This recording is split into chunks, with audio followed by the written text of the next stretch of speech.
Hello, everybody. Hope everybody's all right. And let's check out everything here.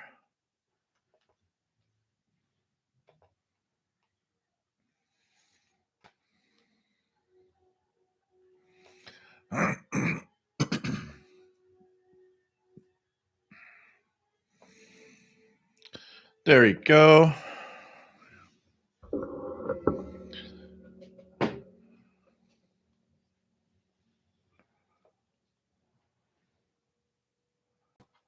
And here we go.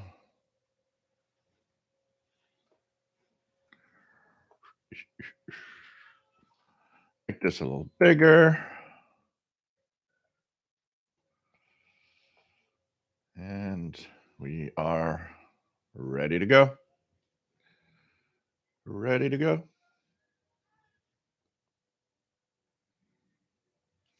So, hey, everyone. Welcome aboard. Let me take a sip. Vodka cranberry, as usual. I'm going to talk about a few things today, including Connie.com sending me another GP7 SSB with metal casing. We're going to talk about that. They have metal cases now for it, as well as, of course, the rubber casings if you want to protect it. We're going to show you a little bit of things that they actually sent out. So might give you guys some ideas if you ever want to travel with your radios.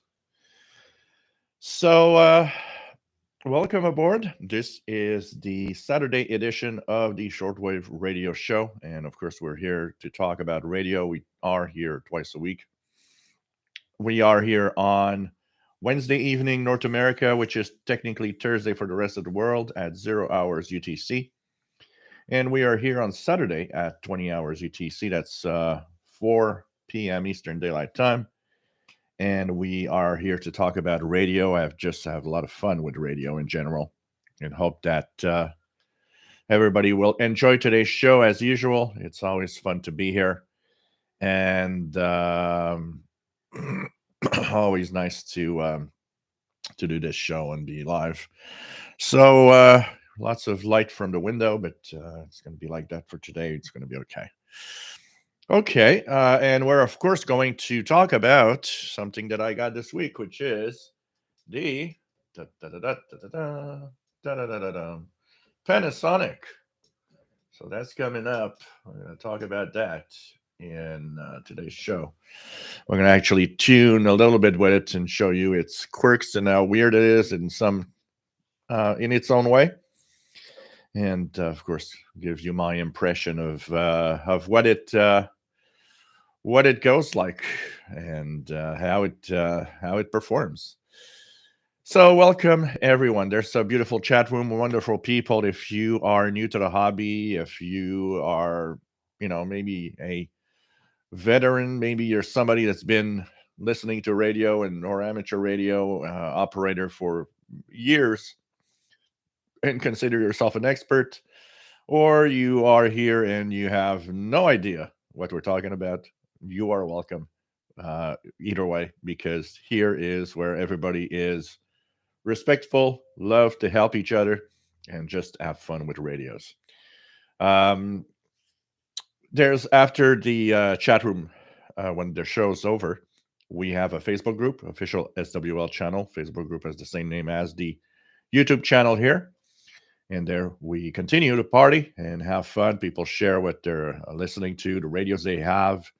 Often I post my what I'm listening to, so you guys can try it out if you wish, and maybe didn't know that some broadcasts. Sometimes I post something and people don't know that their broadcasts are actually from a station. Specific stations actually are there, and so this is cool because it actually helps you guys learn even more about what's out there and what you can listen to on shortwave bands. So the Facebook group is a great place after that, and we got more than 2,500 members right now, which is not bad at all. And Once again, respect is the number one word. Everybody's happy to share and be there for fun and talk about radio. I mean, we say it all the time. This is a solitary hobby. So that means that, you're alone most of the time, probably listening to that radio. Well, here it's fun because we gather together and we actually have fun together, tuning the bands and talking about something that we all love, radio. Sorry, I got a little, scratchy throat today. So, anyways, fun to be here. Grab a drink, whatever it is, water, tea, coffee, hot chocolate, beer, whatever, and maybe something to snack on and join the fun, of course, as we are here to have fun. The shows, they usually don't have any time limit. A lot of people ask me what's how long the shows are. There's no time. There's no time limits to the show in general. We try to go for, a kind of 3 hours if possible. Sometimes less. Like today, I'm not sure. I'm a little tired from last night, so we're gonna see. We're gonna go with the flow, and who knows, anyways, where it's gonna go.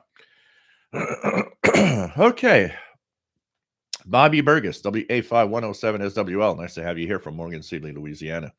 Simon Templar, nice to have you here. And seems that you're having a lot of fun with your Ethon 750. Pretty cool. And actually, you sent Simon sent a few of his medium wave DXing with that radio. Also, they seems to be very happy. And I've most people that I know that I have one seem to be quite happy with it. So cool. Looks like, and it's a big radio. No, nice. It's nice to have a real big radio, like in the good old days. Also sometimes. 621 got down. What frequency will what be? This is a YouTube show that talks about radio, and we tune the band. Robert Cross, nice to have you on board. Got a new radio during the week, the Sony ICF 2001D. Oh, that is nice. Nice radio. Tim in Texas, nice to have you here.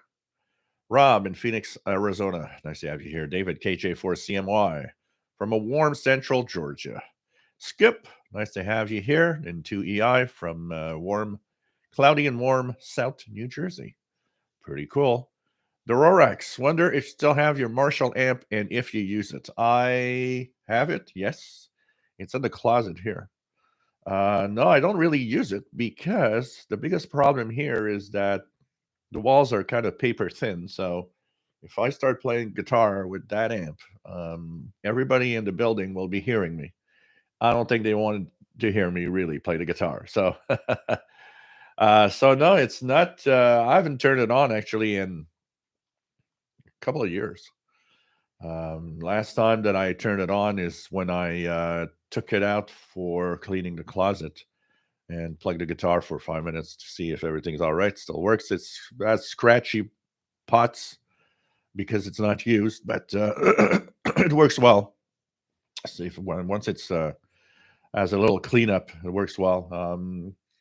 I've been thinking about something lately because I can't really play electric guitar with that amp. I was kind of thinking of maybe, I don't know yet, selling it and getting myself an acoustic guitar, which would be much better for me if I wanted to play guitar here than with the electric guitar, which would be too loud.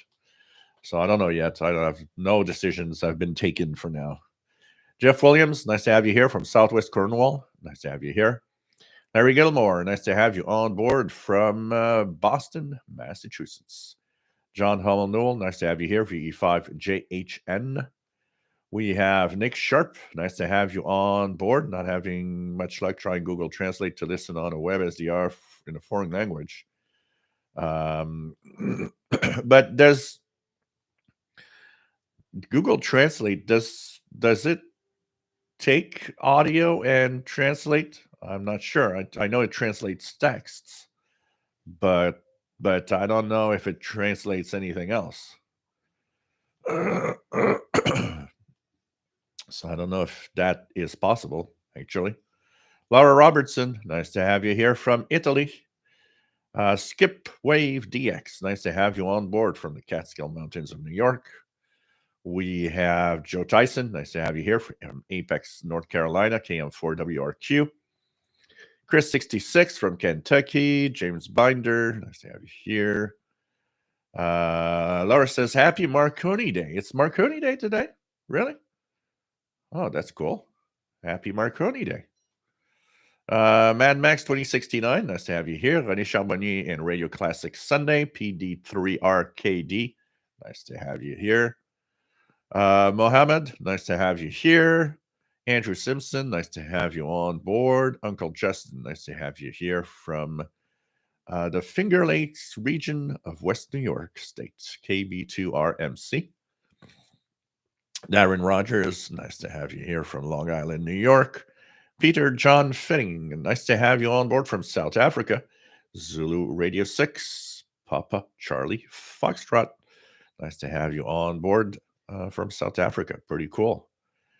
And, it's nice to be here.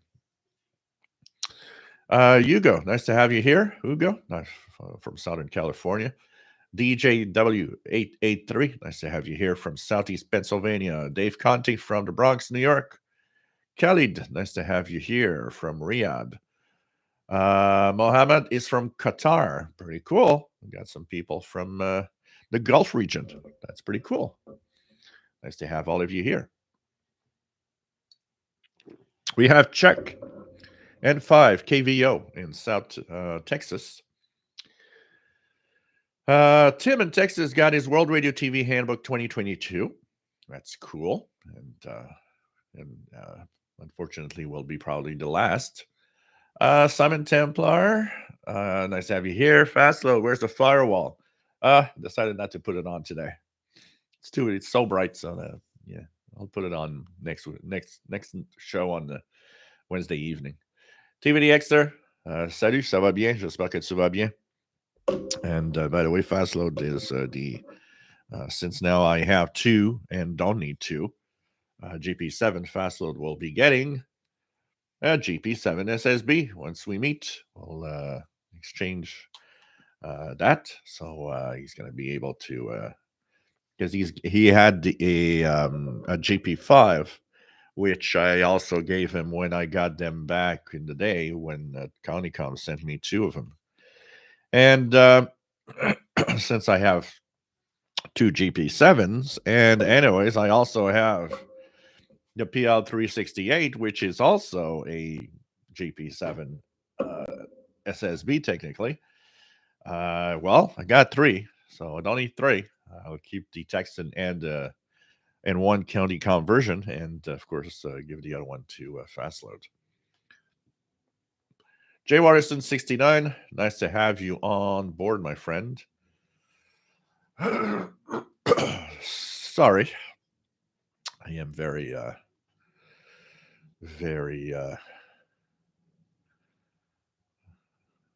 scratchy throat today.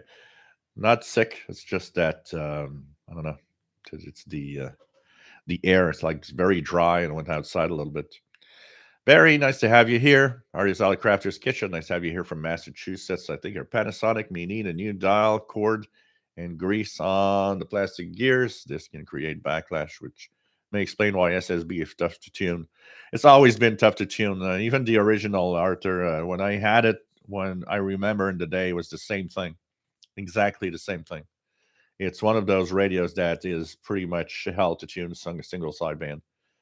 And plus the drift that it has as you just don't touch anything. TFP, Taloha Fishing, nice to have you on board. K5ASL. Mark Drager, nice to have you here. KD9USO, nice to have you from Southeast Wisconsin. Tostenloff, nice to have you here from Alabama. Patrick, nice to have you here from Washington, working with his grandpa's transoceanic H500. Cool. Tom DXer, WP2QED from Hudson Valley, New York. David P. Miller, nice to have you here from Cherry Hill, New Jersey. What else do we have? And use David Paul on the Facebook group.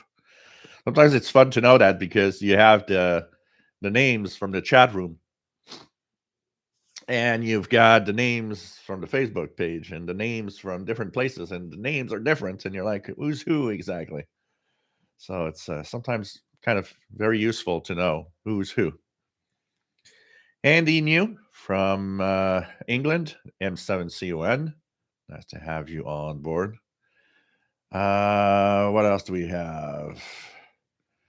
Oh, you're in Facebook jail at the moment. JDA Dakota, nice to have you here from Winsville, Missouri. W8113SWL. Darren Rogers received my tax refund a few days ago. Planning to order a Texan PL990X.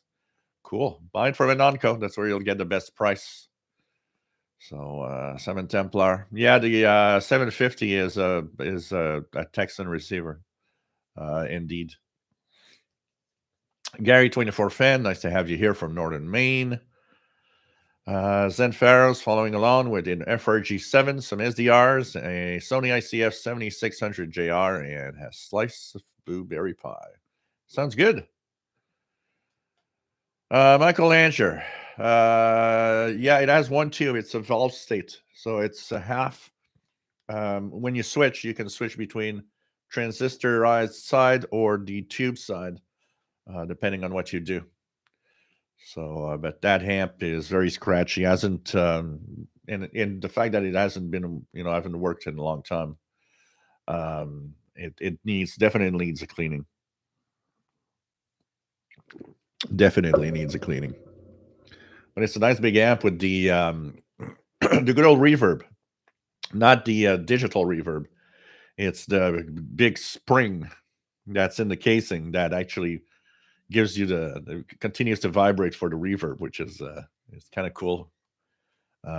Cool system. But that's the problem also, and that's why here it's kind of difficult because it's it's that mechanical spring that makes the reverb. Well, you got to drive it loud enough so that that spring actually vibrates enough. So if you put the very low volume, you don't have any reverb or pretty much none. It's not like today. Today, they're pretty much all. I don't even know if they make some like that still, because most of them that I've seen today. Last time I went to a music store, to a musical instrument store, they were all digital reverbs and all sorts of effects. So today, most of them have like multiple effects built in electronically.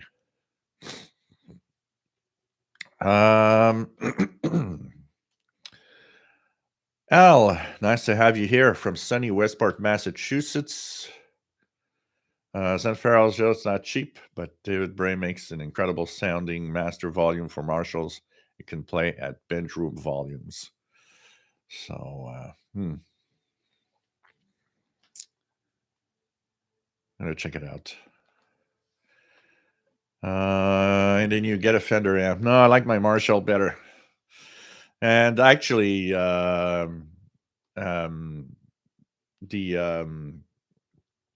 thing is, I know it's a great amp, and I've purchased that amp in 1989, somewhere around there, 1988, when I took my guitar lessons.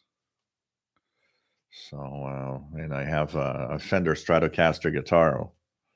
So they're really, really cool together. Yeah, but the problem is that if I get anything with headphones, that's the problem. Is I will need if I want to have effects, I will need you know um, effects from some external device, because, like I said, the reverb is mechanical with the spring. Trimbali, Mr. Bale, nice to have you here. And says was listening to the Tokyo air traffic control and HF last night. Cool. On 11 megahertz. John Lusk, nice to have you on board. Welcome aboard. Fastload,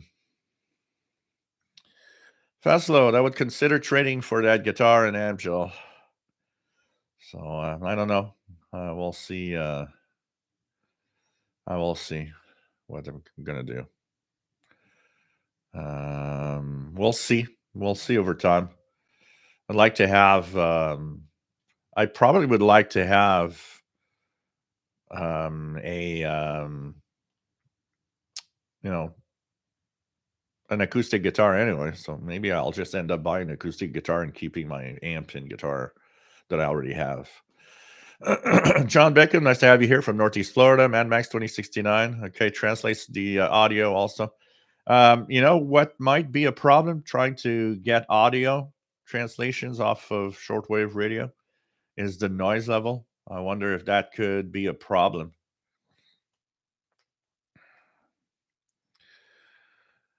Skip, Fender Acoustasonic Telecaster, best of both worlds. Serge, nice to have you on board from Switzerland. He just put up his MLE30 on the roof and comparing reception with his 100 wire, feet wire. Expect the wire to be just as good or even better. Technically, that 100 feet of wire, if you have low noise, should be better than the loop because the MLE30 is great for noisy environments because of it's a magnetic loop. But if it's quiet where you live, that 100 feet of wire will pick up signals even better. Yeah, that's probably a thing. Is I wouldn't be surprised the noise coming from the radio with the reception makes it difficult for it to translate anything. Chris, nice to have you on board from the wind tunnel known as Tulsa, Oklahoma. Trevally, Mr. Bale, 1115 or so megahertz have been very reflective after dark in the last 3 days. Yeah, it's a mix of the high solar activity, high solar flux, and also the fact that we're getting into longer days now. So that those high frequencies are going to have some interesting signals this summer. Kevin, WS2H, Google Translate will transmit small portions of audio. I use it once in a while on Radio Havana. Okay, interesting. Robert Cross was listening to Ham on my ICF 2001D yesterday and wasn't too happy. He got no response back, right information back. The Ham guy calling out. You know, it's tough. There's I a few times sat down and called CQ on bands that I knew were open, and it's very difficult to have somebody come back at you. I had somebody come back a few times, but sometimes you'd be calling CQ for 20 minutes. Nobody's there. The signal goes out because I try, when I call CQ, I often will see if I hear myself on a few SDRs, and usually I come in well on many of them across the North America. So it's not like my signal's not out there. It is, but I think in the voice part of the amateur bands, it's not always very busy.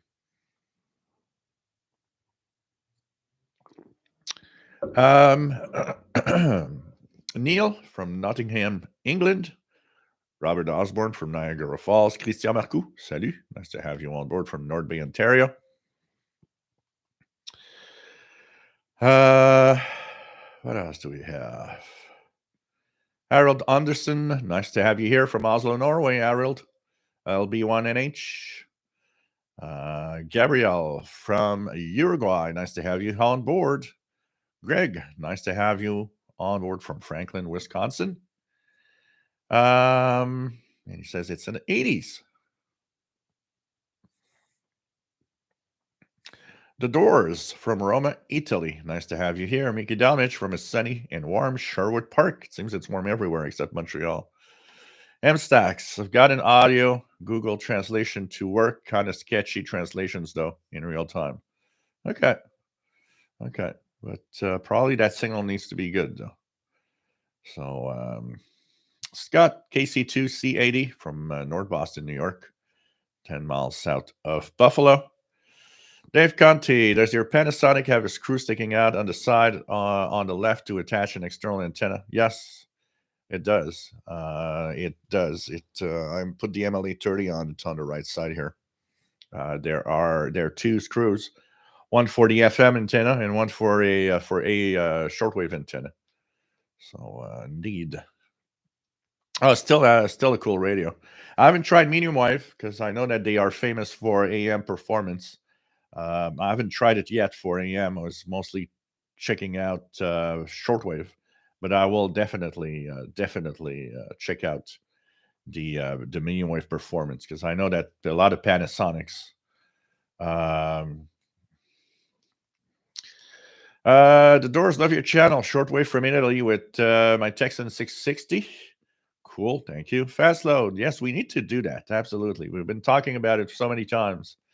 We do need to do a live shortwave show from your place outdoors. That would be great, fast load, and would be fun to meet up at the same time. So we're going to check that out when weather starts getting beautiful. Chris from Southeast Cornwall, UK. Nice to have you on board. And I'd like to do also some live shows from different places. I mean, I've got enough data on my phone to do several live shows every month. So that would be fun to, just I would just plug my smartphone into the power brick that I have here, and we would be able to do live shows from Perry Island, from anywhere. That is also something that I would like to do this year, to go out and do it from a park anywhere, even from the local park here. I think you guys would enjoy that, and it would make a different. It would make a difference, first of all, in the way that it is. It's always fun to see outside. I know you guys like it when I go on the balcony, for example, and do the live show from outdoor. And at the same time, by doing a live show from a park, well, you can have a demonstration of how wonderful reception is when there's no noise around you. So that'd be pretty cool. So, Greg, here the temperature in Montreal right now is about 10 Celsius, which is what's in the 50s, somewhere around in the 50s. So, and we're supposed to go up to close to 70 for a couple of days. But they were talking about the weather pattern that we are under here in Quebec. And it seems like for the next few weeks, it's going to be cold. We're going to have temperatures that are going to be way below average for the next couple of weeks. We should have usually at this time of year something like, we should be at 12, 13 degrees Celsius daytime, if not 14. Yet we barely are able to get temperatures above 10 degrees in the past week. And, it's been kind of nice the first week of April, and then everything went downhill from there. We had snow last week. It was like, okay, what's happening? What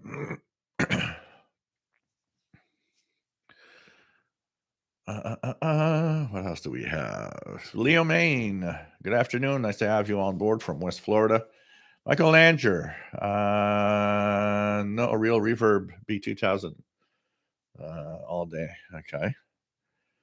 No, I got to play Gretsch 2120 on Vox Brian May amp. Okay. Greg, your new Panasonic shortwave receiver is cool. Oh, it looks cool. That definitely, for the looks, it has the looks. She's got the look, like Roxette says. Barry, Radio Shack DX390 is having the same problem lately with tuning. For example, if the frequency is 105.3, we'll tune it clearly at 105.4. It does the same on HF as well. Still a great rig. Yeah. And over time, the parts, the capacitors, and the different parts, the value changed slightly. So all of that together makes the radio drift off frequency for. I was looking at the because thanks everybody, by the way, because probably was bombarded with emails of here's the service manual. Thanks for sending that, guys. And I was looking at a service manual, and I was actually seeing where the frequency calibration can be done within the radio. So we'll be checking that out. And I don't know. I'm today I'm not fond of opening up radios and stuff. It's like I lost the touch by not doing it for such a long time. So probably Fast Load will be happy to play on the Panasonic and check it out a little bit. So after in a few weeks, when I am tired of playing around with it, I'll send it to Fast Load. He's going to open it up and check it out and clean out the parts, and he's going to do all the his magic of the electronics inside it. What else do we have? N6RLS from Berkeley, California. Nice to have you here. And you knew plenty of good acoustic guitars made in Canada. Danielle Marc Leblanc, nice to have you here. Checked in from Shediac River, New Brunswick. Great night yesterday. Was able to catch Japan, Myanmar radio, and a bunch more that I presume was the Russian time signal. Yeah, the Myanmar radio, you might have taken the wrong station, because on the same frequency there's Cuba. If it was in Spanish, you were not hearing Myanmar radio. A lot of people see the frequency lists and don't realize that. Nope, that's not it. What else do we have? Peter John Fetting says, oops, lost my space here. I have a Fender P bass with an orange bass amp. They work well together. We could do a Zoom band show. That'd be fun. Maybe for midsummer. Just a thought. Yeah, that could be cool. Definitely. We don't think about that, but today it's so cool because with Zoom, you are able to have several people meet up together, and you can just play music. It's and actually there's a lot of that going on during the pandemic. A lot of bands met up through Zoom and play songs together.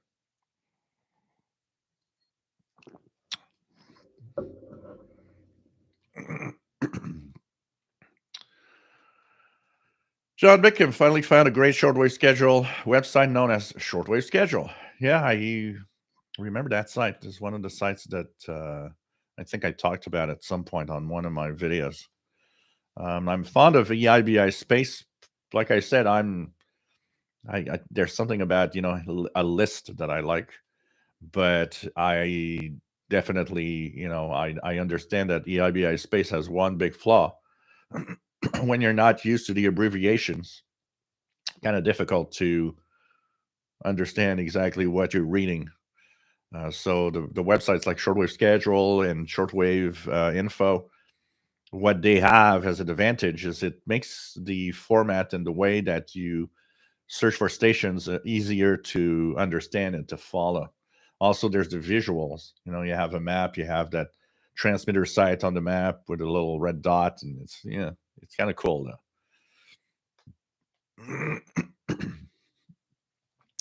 Jamali, Mr. Bell, Cuban numbers changed their format. Did anyone notice yet? I recall somebody saying that there was a change in the way that they actually are sending out the digital stuff.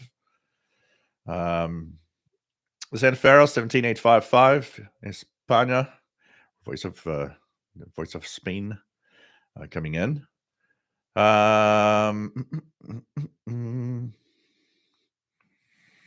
Zenfero's also receives 15520. Just as clear. Keegan DXer, nice to have you here from Northwest Arkansas. Nice to have you on board. Jim, nice to have you here from Rhode Island. And happy Record Store Day 2022. Okay. I should check that out. It said there's there's a day for everything every day of the year. You should check it out and mention what day it is every time I do the show. Harold was on a little ham meeting at in Oslo, Norway today, and was using a Yaesu FT817 QRP 5 watt and had a contact with Svalbard on 20 meters, JW0X. It was a lot of fun outside in the sun. Cool. Cool. Danielle, tonight is astronomy night. I do have a Ethon Traveler in my observatory. It's the first clear night without winter in a while. So the Ethon Elite Traveler worked well when outside in the observatory. Cool. Have fun. It's a lot of fun. It reminds me of when I was I was a teenager and would be going up north to do some astronomy. And I had a radio with me all the time. So astronomy and shortwave go well together. Khalid, I believe that with the right equipment, you can receive any signal. I manage SSB in a crowded city with my Sony Earth Orbiter CRF 5090, old analog radio from the early 70s. The radio itself, most of the time, the radio itself is fine. Of course, there are crappy radios out there, but most of the time, whatever people have is fine for receiving. What happens is the noise around you and the conditions surrounding that noise.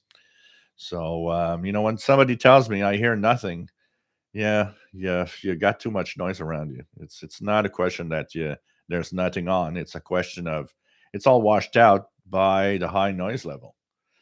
Go to a park, like I say all the time, go to a park and try that radio again. You'll be amazed at how many stations you get. So,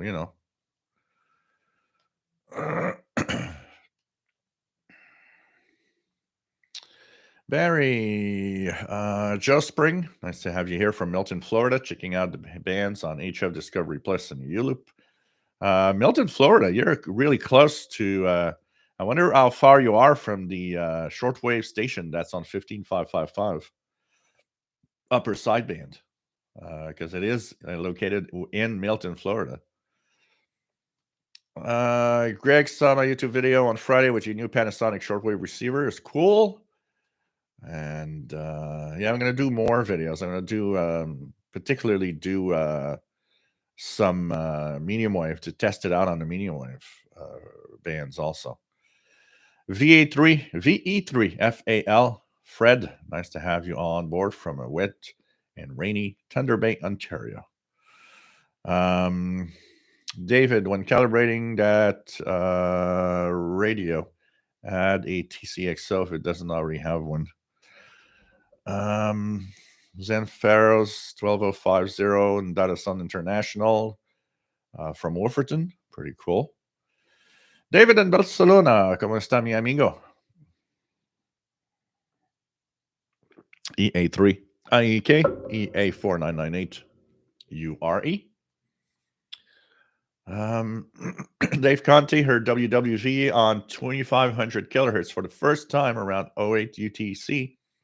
Static level below 3 kilohertz was the lowest I've ever heard last night. Cool. David, Cuban numbers are just a smokescreen and tuning aid. The really juicy stuff is in the digital hash in between the spoken numbers. So, but maybe it's a kind of a mix of both. It's like the numbers help in understanding how to decipher the digital signal that's coming with it. It's kind of interesting that they're using that hybrid thing with digital, which is very unique because most of the other number stations, even the ones from Russia, although they do have some in kind of MSK and frequency shift keying, and also some radio teletype. There's a lot of just Morse code numbers and random stuff and even voice numbers being sent out. 11965 World Christian Broadcast Africa, Madagascar coming in well. Alice, nice to have you here from Poland. We truly have an international audience. Really nice to see this. Kevin, home observatory, so nice. Too much light pollution. My location, same here. Same here. It's really, really difficult to really difficult to see anything here. I've been successful in watching or observing a little bit of the sky here by doing one simple thing, by using my smartphone, the Galaxy S20 camera is really amazing. And what I do is I put it with a certain delay so that the camera can pick up enough light. And even though it's very heavy light pollution here in Montreal, I am able with a picture from my phone and maybe 3 or 4 seconds exposure to get stars that are up to magnitude 5 or 6, which isn't too bad. And so sometimes I'll compare the picture I take with the phone with, a star map to see what exactly am I seeing. So it's kind of cool. And I'm having fun with that. It's kind of bringing a little bit of astronomy back because light pollution kills astronomy, just like, sorry, guys. Actually, the light pollution is the equivalent of our radio noise, but for astronomy. So that light pollution, well, I can kind of, get a little bit of the sky back by using the longer exposure of the smartphone. Richard Lemke, just saying hi from St. Albert, Alberta, Canada. Nice to have you on board. Richard says, nice to be here. It's nice to have you around, as usual. St. Pharaoh's, KBS World Radio on 11880, another usual suspect this time of day. Mad Max 17855, yeah. 11880 comes from, where is it located? It's the transmitter on 11880. It's like at night I hear KBS on one of the frequencies. On one of the frequencies, yeah, that's from Greenville. KBS from Greenville, 01202. So that's relayed from the United States. Pretty cool.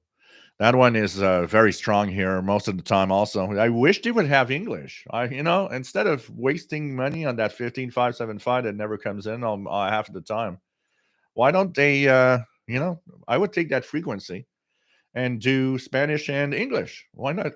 It comes in well throughout North America.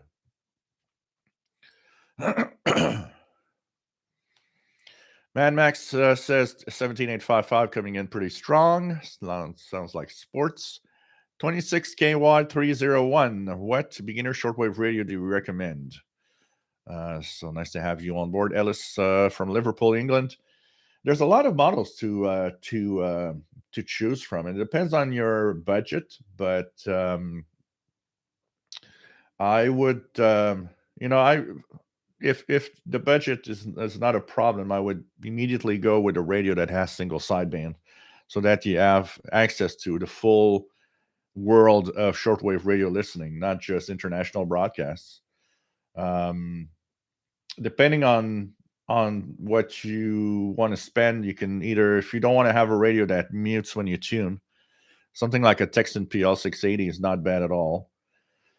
If you don't mind the muting when you tune, then you can go for one of the great little portables that's not too expensive. A Texan PL330 is actually surprisingly good, and is very precise in tuning. You can calibrate it if it goes off frequency a little bit, so it's really nice. So these are nice radios. If you want to have a higher end receiver, then you can go to the Texan PL990 or 880 or H501X, which is kind of their top of the line. Those are nice because they don't mute when you tune around. And depending on what you want also, because there are radios like the Texan PL680, for example, has VHF airband, which is an extra that some people like. That also is something to think about what you want. The other thing also is depending on what you want. If, for example, one of the big drawbacks of text and receivers is no RDS on FM. If that is something you would like to have, then you could go to an Ethon executive SSB or something like that. Executive satellite SSB, or these are nice models also, but they add the feature of having RDS display on FM. So lots of choices of amazing radios today to go through. You can even go to a model if you like the form factor, like a Texan PL 368, Conicom GP7 SSB, which is also the same, but comes from California, United States. So you got a lot of choices available to you. Sorry, guys, for the scratchy throat. Jeffrey Porter, AD7LN, nice to have you on board from Aden Island. Joe Spring, WJA chart 15555 is so close, it bounces right all over me most of the time. Yeah, it's like WBCQ for me, which very, very often jumps over me on a lot of the frequencies.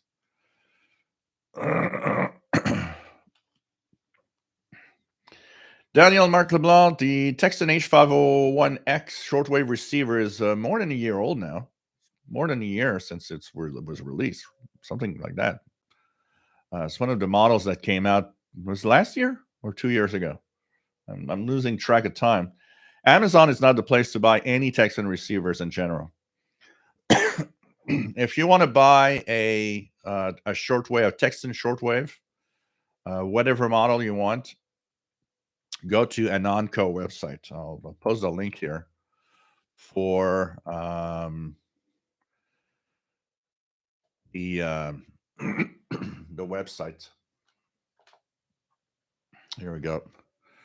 You'll be able to they pretty much have the best price for any Texan radios, and extremely fast shipping. You're going to get your radio in 3 or 4 days.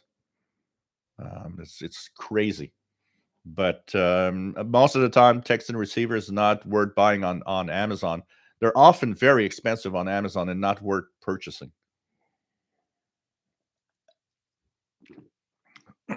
And the Satellite 750 by Ethon is also a Texan.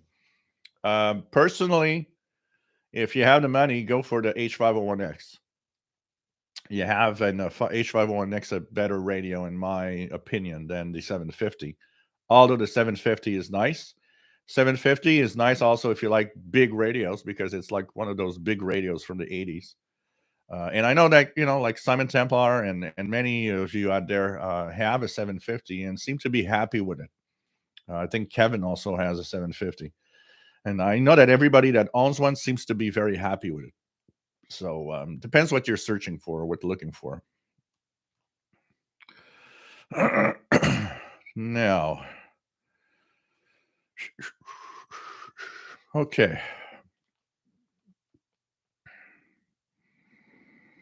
John Beckham, is that a brand new Panasonic shortwave or an oldie but a goodie?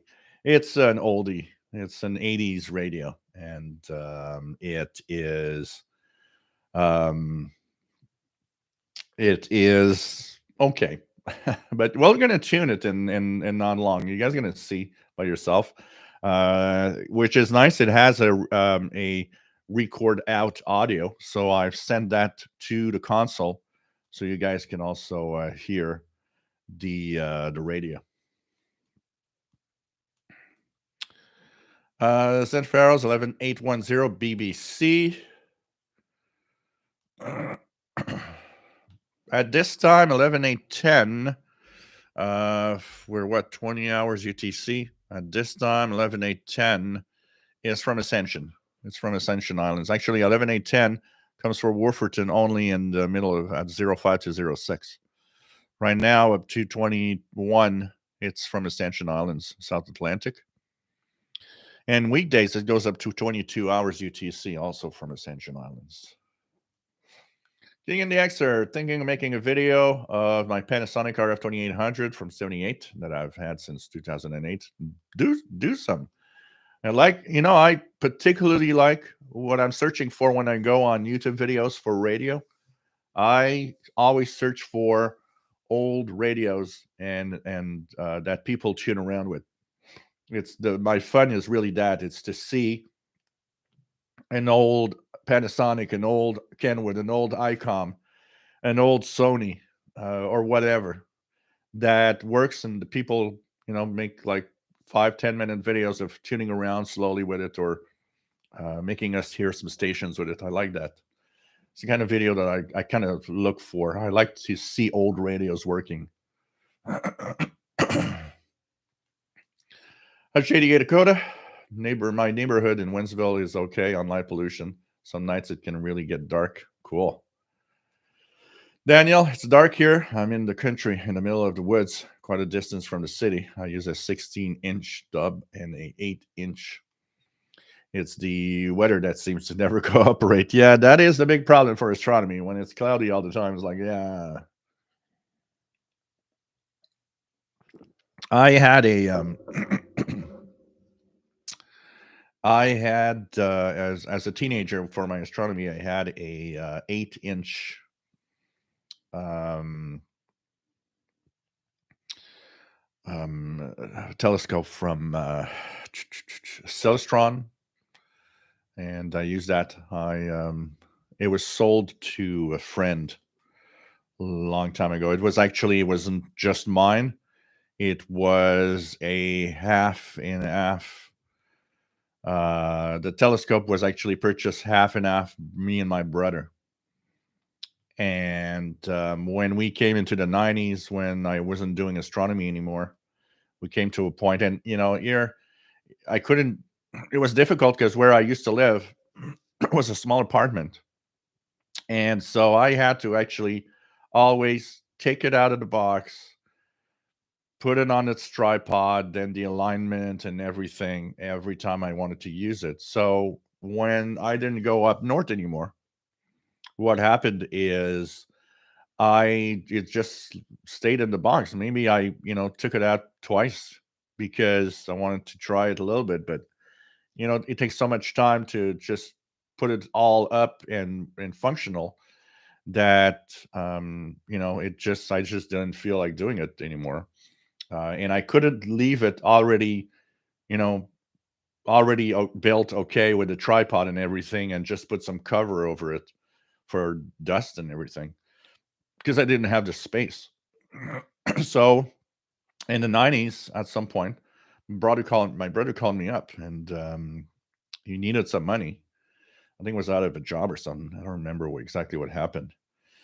And he called me up, said, "So you still use the telescope?" And you wanted probably like the idea that behind it first was, probably wanted to have his share of the money of the telescope price.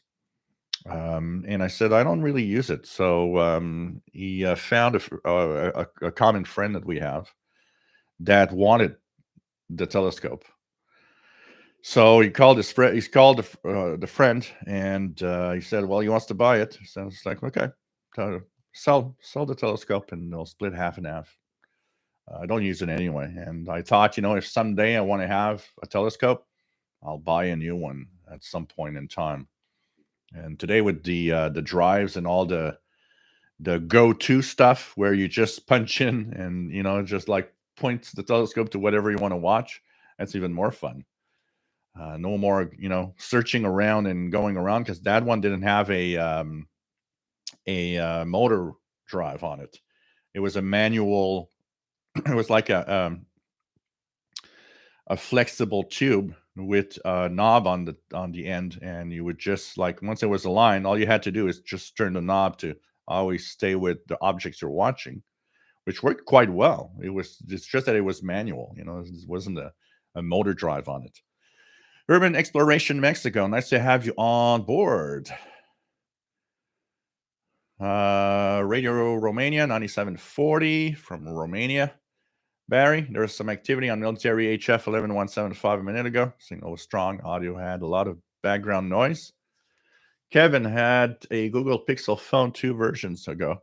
Amazing astrophotography mode and music detector. Dropped it once from 2 feet and totally destroyed. Went back to iPhone, maybe the Tesla phone. Um,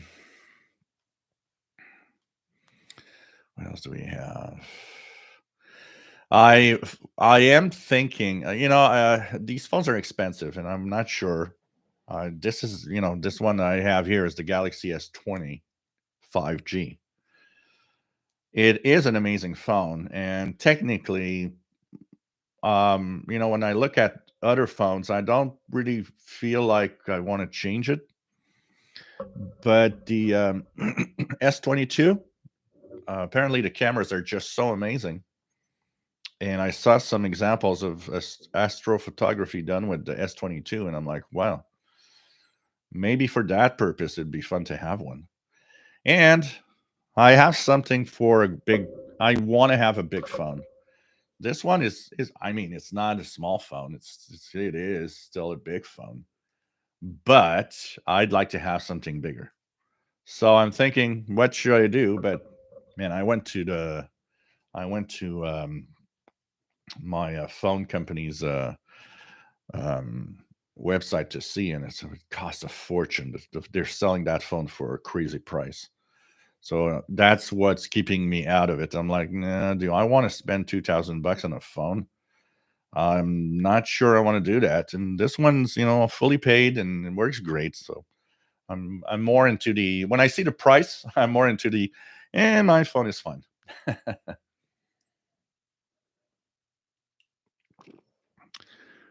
Urban Exploration Mexico just fixed the encoder on the PL660. I had a problem with the encoder on mine on the 680. I don't know if they're using the same encoder in the 660, but fast load opened the radio, put a drop of oil, and then it seemed to, it's a little stiff, but it works. So, yeah, as long as it works, I'm happy. I'm happy. Meta Lunar,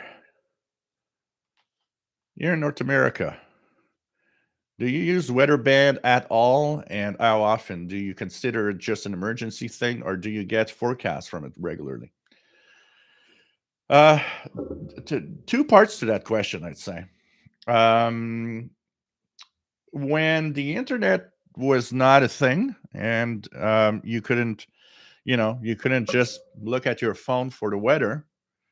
I would use the weather band quite a lot because today it's just so easy to just pop up this and here's what the temperature and the forecast and radar and all of that is so it's just so useful.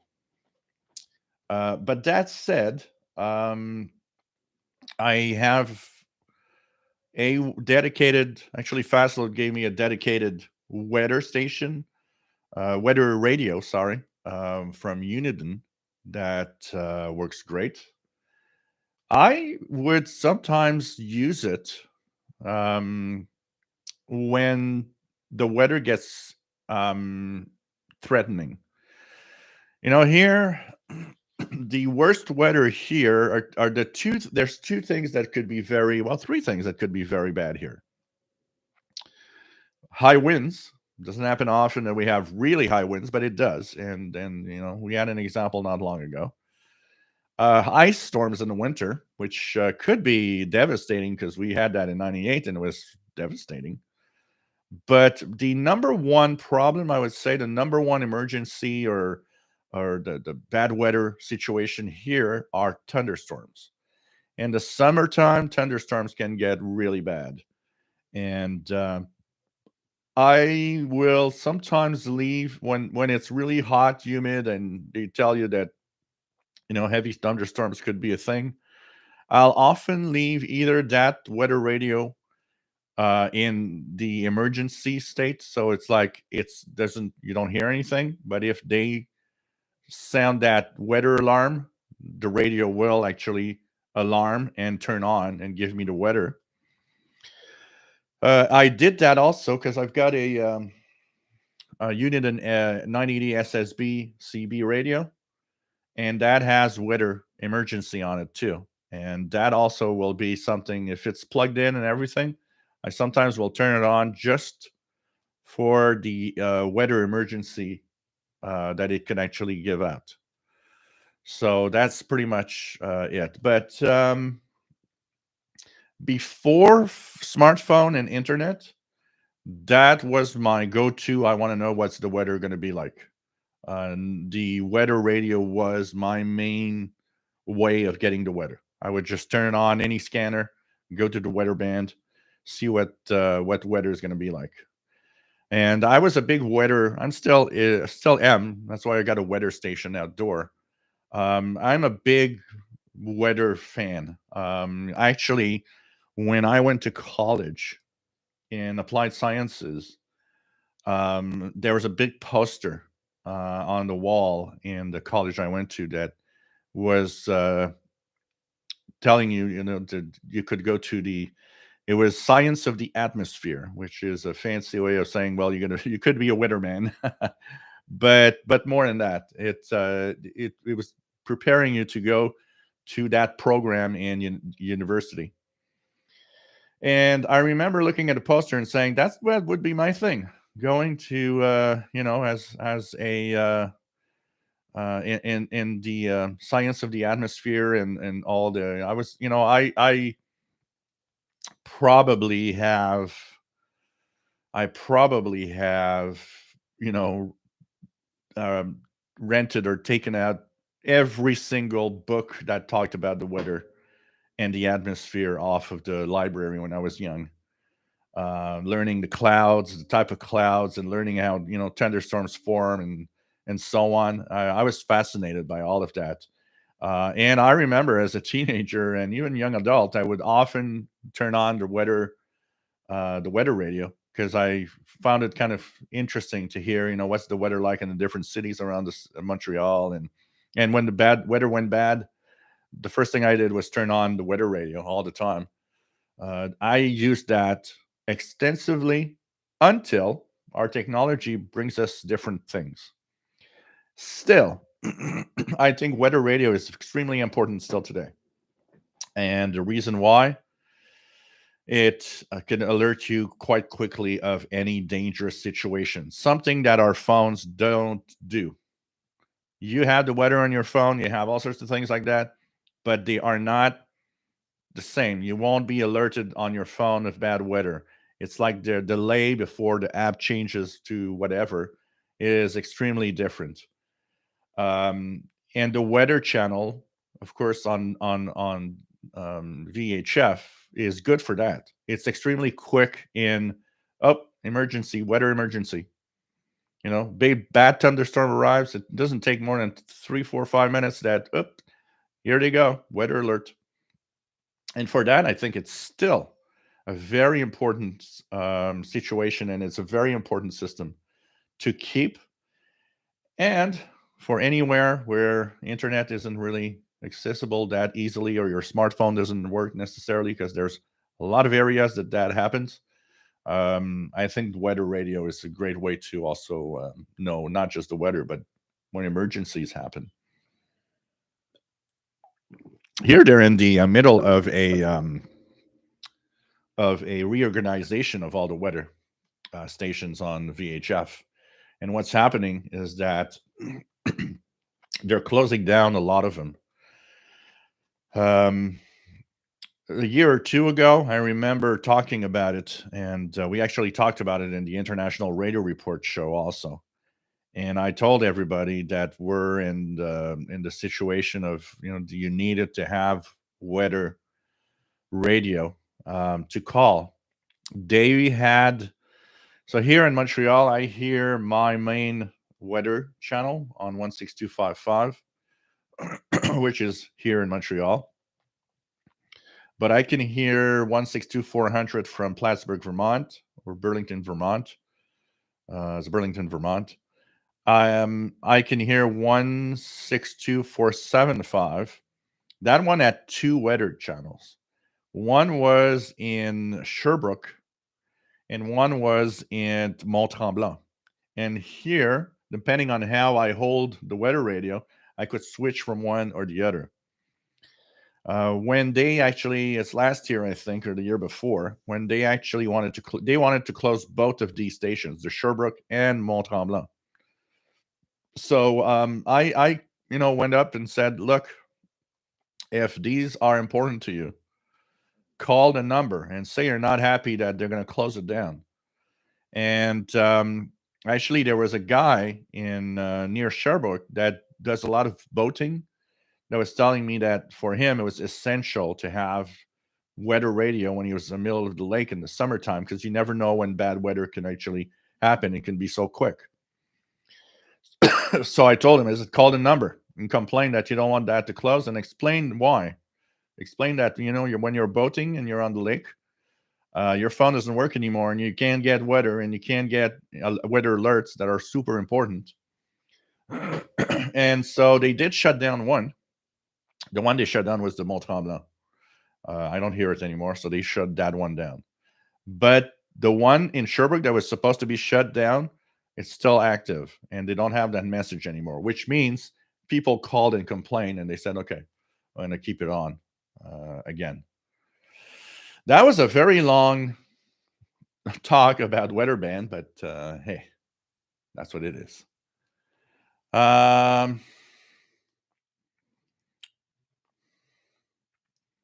What else do we have?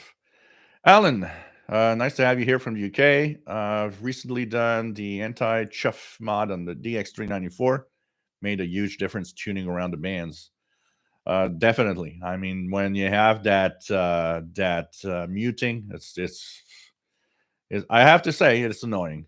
It's annoying. Greg, old shortwave receivers are built better than new shortwave receivers of today's. Not necessarily. Not necessarily. Some are really good, yes, but not necessarily. When I look at some of my Texans, they're built really well. A Texan PL990, the H501X are top-notch quality when you look at their built, and they feel quality. They feel robust. They are, in my opinion, built as well, if not better, than the older radios.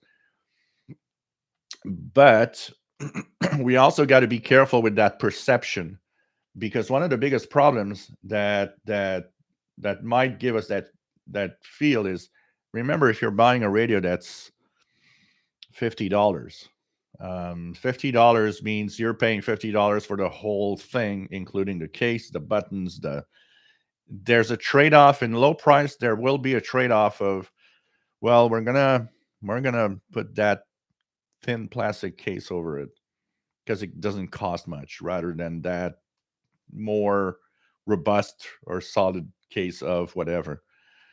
So sometimes radios might look cheaper, but it goes also with the fact that you're not paying a high price for a radio. So they have to make, they have to take decisions on how they're going to build it to meet the price point that it is. And that's one thing also that we got to be careful.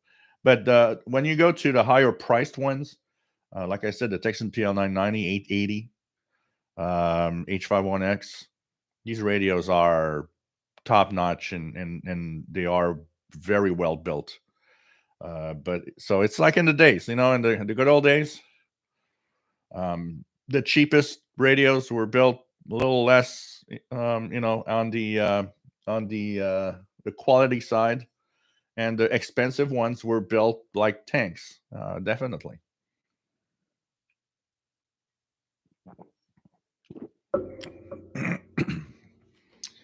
Keegan DXer has the Ethan Renegade Edition Field BT and Satellite with SSB. Ethan Elite Field Bluetooth and Executive with SSB all have RDS on FM. BT Radio, Paul, AA1SU. Nice to have you on board, my friend.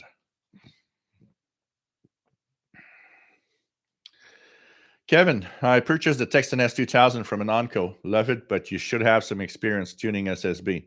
Has a learning curve. Filter is narrow or wide. Yeah. What I know is that because the S2000 is pretty much just the 750, the Ethan 750. what happens is that these radios have the way that you tune SSB is more of a fine-tuned BFO thing in many cases, and so you need to have you need to play around with single sideband to eventually enjoy tuning it correctly. Gary 24 fan. When I listen, I basically shut everything down: phone, computer, Wi-Fi router. Not sure if any of that helps, but it can't hurt. Definitely can hurt. I do testing here. What I do is I turn off, when I really am tired and want to see if anything I'm using is noisy, I'll turn off everything one by one, listen carefully to the radio and see if it makes a difference. So I know what I can keep running, and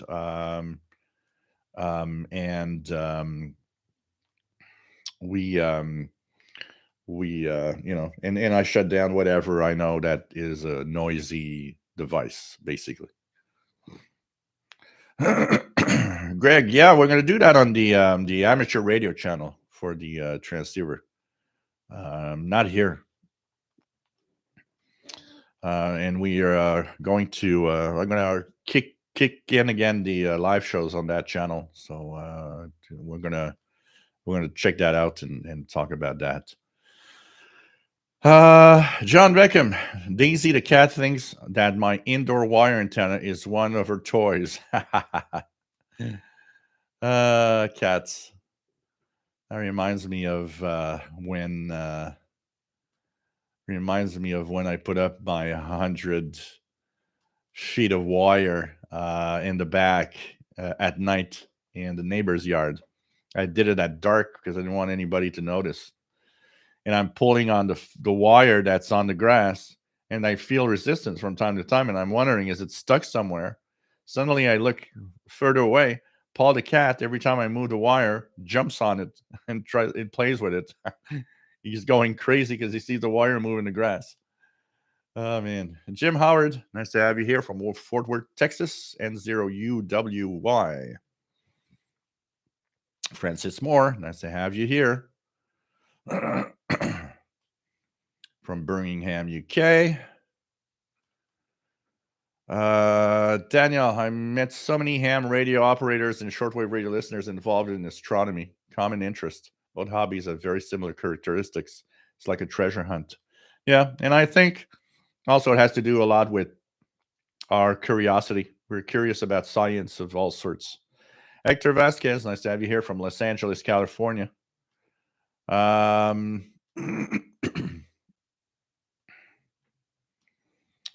Ostrowski, nice to have you here from Medicine Hat, Alberta. Fastload, I had to actually explode open the encoder to be able to actually remove the shaft and clean it. It was a pain, but fun at the same time. Yeah, this is the problem with these things. These radios and, today's technology, there's so much of it that is so, you end up at one point, and that's pretty much where I go, because sometimes people will tell me, well, my radio did this, and I wonder if I should open it and try to see if I can fix it. And when the radio is like impossible to operate at all, my mind goes into it doesn't work anyway. So you don't have that much to lose most of the time.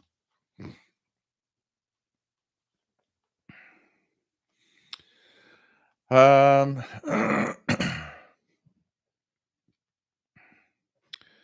else do we have? King and DXer uses his iPhone XS Max to record FM DX and medium wave DX. Cool.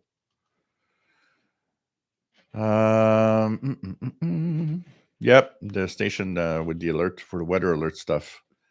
Greg says, don't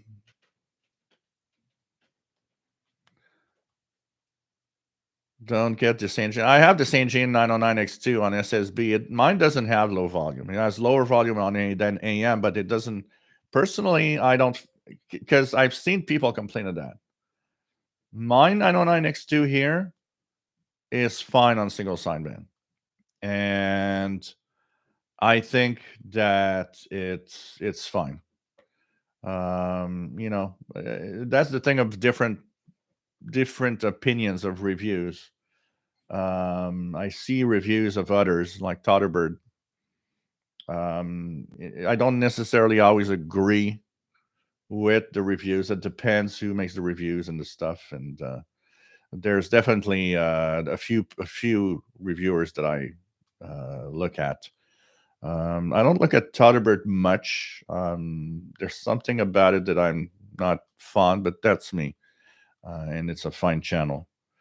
Where I mostly go is more in the actually my review. I'd rather read a review, somebody that has a review that's text format and detailed than a video in general. But videos are fun, and I mean I review radios with my with videos also that help out. But I'll go to Dave Zantow's webpage for reviews. I'm going to share it here. Two places that I go quite a lot for reviews. One is this one, which is Dave's radio receiver page. He is N9EWO. And actually, he's very nice guy, and he often communicates with me. He actually sent me. I got to write him back an email back. He actually sent me talked to me about the Panasonic RFB 300. So this is his page where you can go. It's a nice page. He reviews a lot of radios, very extensive, very good reviews in general. So that's one that I go to and I like quite a lot. The other place that I go to is let me remember the website. It is man.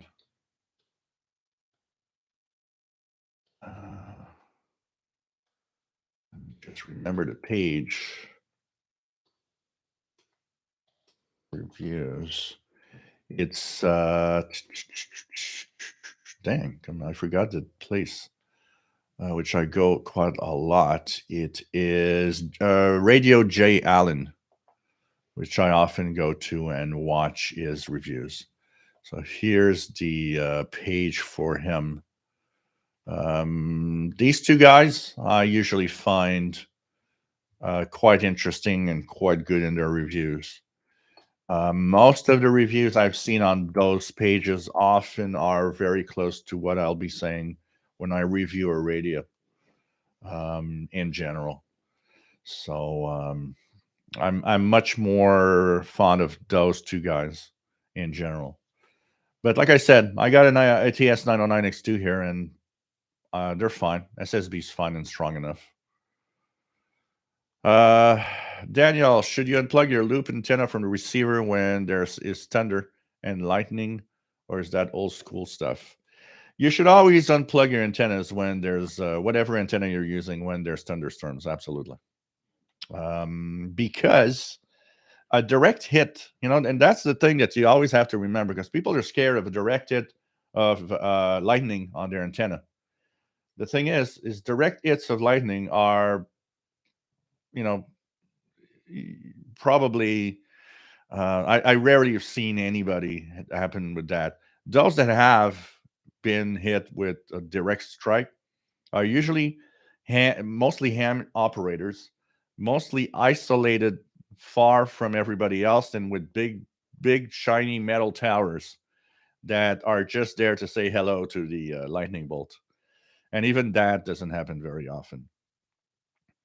On a wire, on a loop, stuff like that, lightning is not going to hit your antenna, but it can be close enough to damage your radio.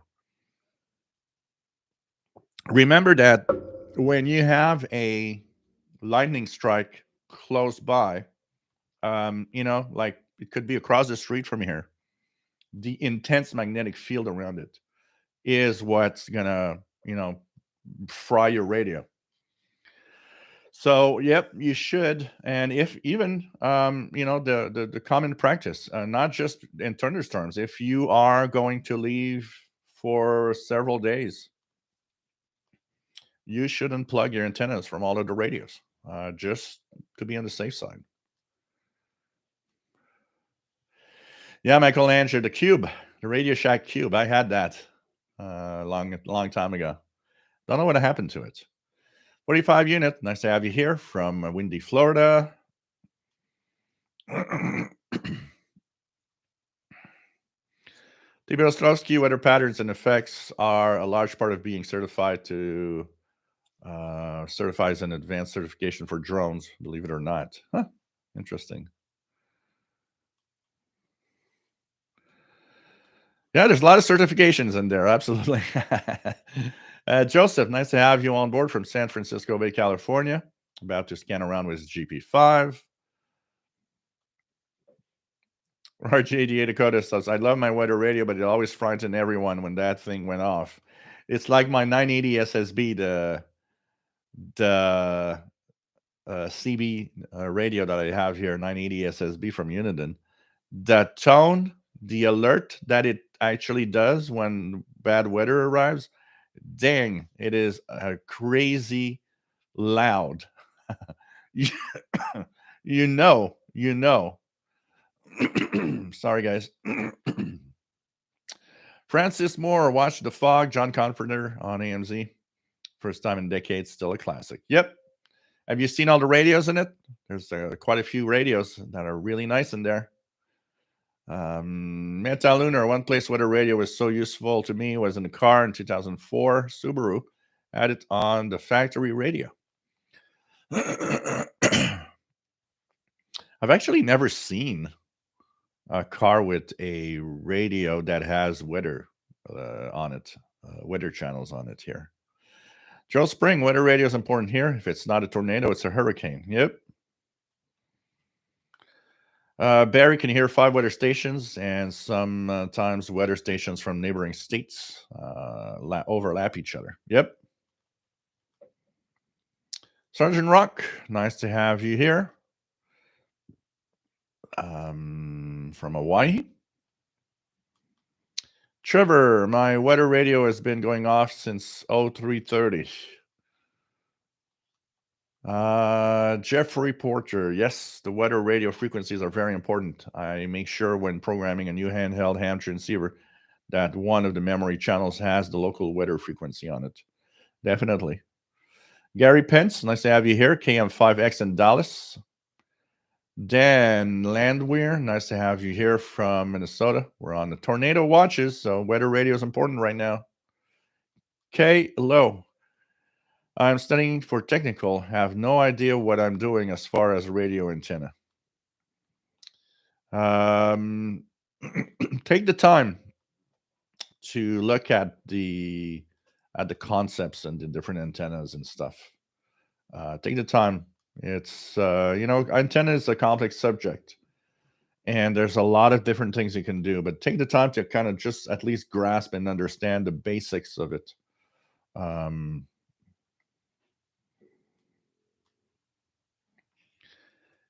Aerial imaging. Saw your latest kit from Countycom came with metal casing for the GP7. How do you like that? I've been considering getting it, but would like to hear from someone who has it. So here, I'm going to just, I'm a little behind in the chat, but I'm going to show it as we're talking about it. So Countycom has, of course, several types of casings. They have the rubber ones like this that fit on the GP7 and will fit, by the way, also on a Texan PL368. They have a metal case, which I have on this one right now. So you could see it's surrounded by a metal case. And the way it works is that you unclip it here at the top. And once you unclip it there, you just pull it apart slowly. And then the whole metal thing will actually open up like this. And you can get the radio out. And this there's a little spacer here that you need to add if it's not there. It comes with the kit. Uh, this is nice, and tell you why it's nice. If you've ever tuned single sideband on because for regular tuning around of international broadcasts, it doesn't matter much. But if you've tuned around on a single sideband on this one, the case isn't that thick. So if you squeeze it a little bit, you actually have a wobble in the single sideband. So it's not a big problem because if you just hold it and or don't squeeze it too much, it's okay, it's fine. But it does have an effect. So if you squeeze just a little bit on the case, you'll have a wobble, or you'll have a shift in the tone of the single sideband. And the metal case fixes that because it now makes your radio so sturdy when you hold it in the metal case that it doesn't do that anymore. I like it. And personally, I like this better than a rubber casing. Although the rubber casing is nice because if you drop it in a metal case, it bangs hard on the floor. If you drop it with the rubber case like this, of course, that's soft, and that will hopefully protect your radio. Another thing, also, by the way, I saw that on their page. They have those rubber casings also in the glow in the dark colors. So if you buy the glow in the dark one, you can actually have it glow in the dark when you put it under a light source. But I like it, honestly. Very sturdy, very nice. Adds a feel of I'd say it adds a feel of more quality to the radio itself, actually. So definitely very nice, and really, really nice. I'm personally, I like those better than the rubber ones, and I know that this radio is going to be in the casing itself. So that's my opinion of it, and it is my opinion. So I'm not selling anything here. And the other thing, also, they have. If you guys are scared of breaking the antennas, they have replacement antennas. So it comes with the antenna and the little screw, and the little screws, so you can actually change the antenna if you want. And that is nice for another reason. The Countycom radio comes with a pretty sturdy metal antenna, and it is very solid.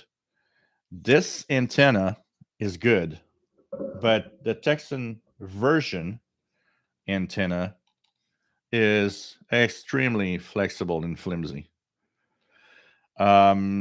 You can actually purchase from them one of their antennas and change it in your Texan one if you want to have a better antenna.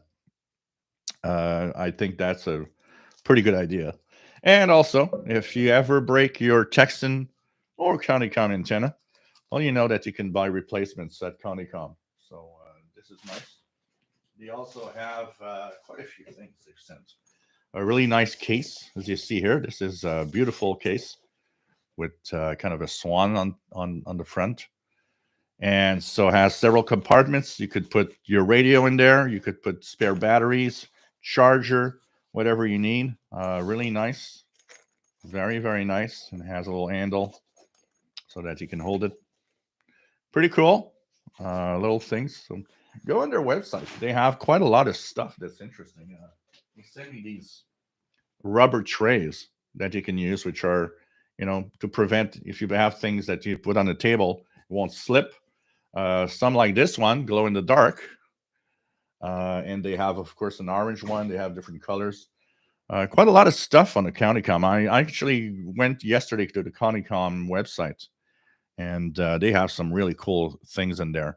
If you're in the search for a high quality flashlight, They are the king of flashlights.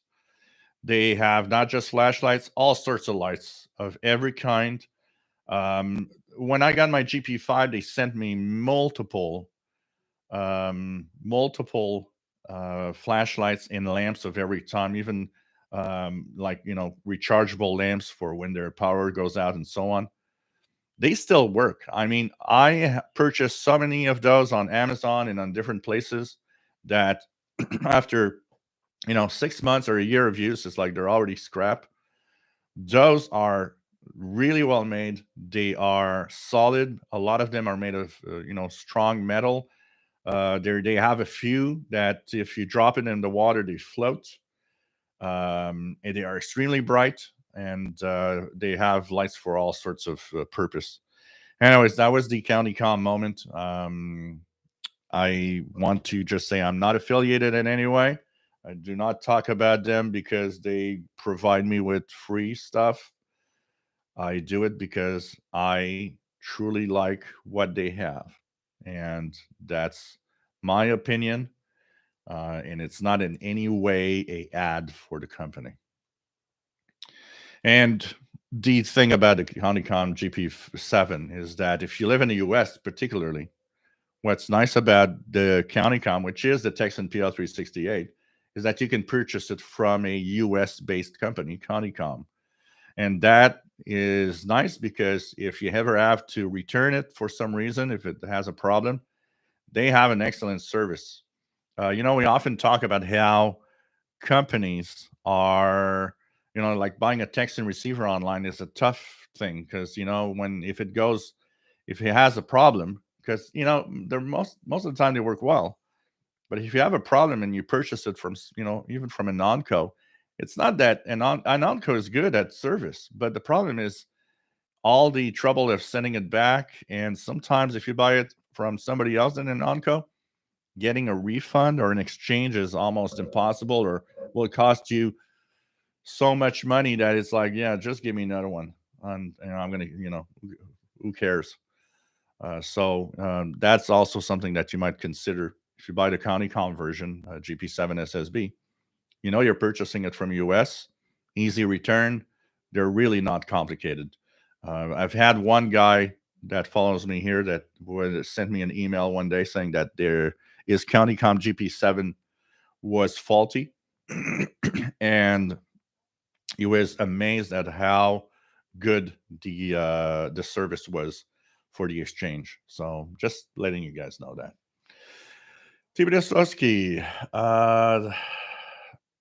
Okay, he's talking to Keegan. Let's go.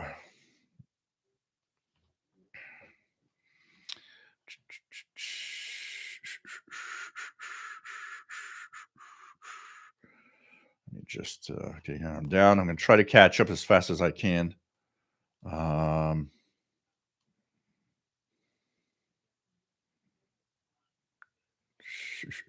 Just going to go down as fast as I can.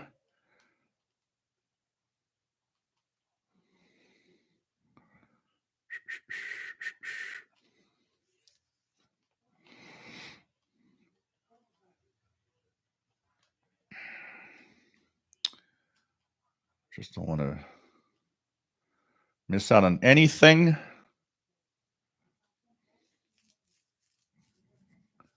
So, well, CB radio, Urban Exploration Mexico is, it's meant for using it with CB on SSB, and so it's definitely often is a little easier, but but in general, it's really just having the hang of it. Once you get the hang of it, it's fine. I've got no problems tuning SSB on any radios, even in whatever they are, the Texans with the BFO and so on. DJ Corduroy. Nice to have you here from the St. Lawrence County in New York, KD2ZIF.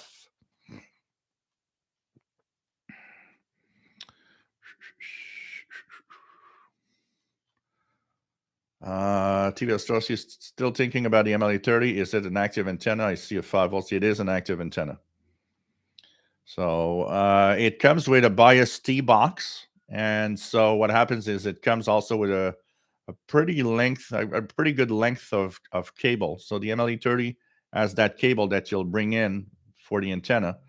That cable plugs into their little bias T box to give it power. And there's the other connector on the bias T box to go to the radio. And what you do is you use a power adapter of some sort with the USB cable to power it. If you're using an SDR, like an SDR Play, for example, RSPDX or SP1A, you can actually power it directly. You can plug it directly onto the SDR and turn on the bias T and the software, and the radio itself, the SDR itself, will power the antenna.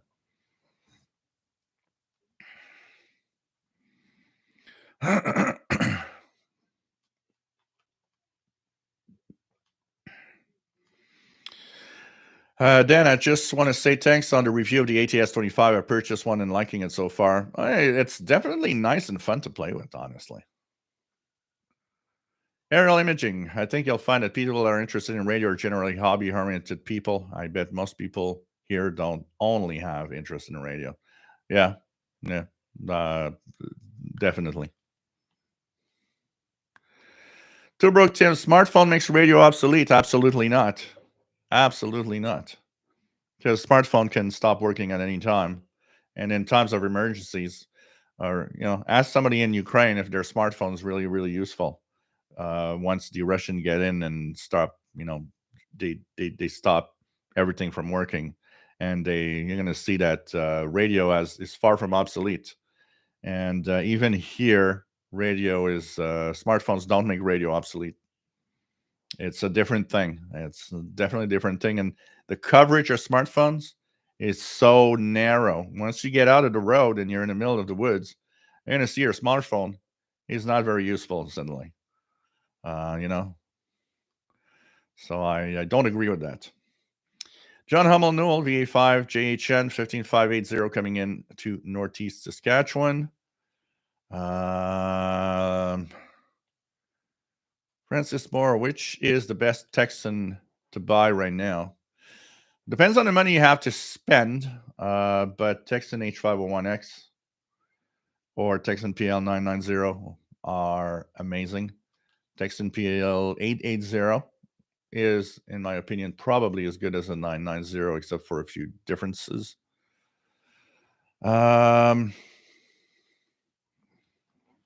One thing that I've noticed is that both Radio J. Allen and Dave watch what I do, because if I say something, they'll be quick to send me an email. When I talked about Radio J. Allen's review being on St. Gian's website, which I thought was a little, I kind of said, well, I have a hard time with a review being on a page of a radio company.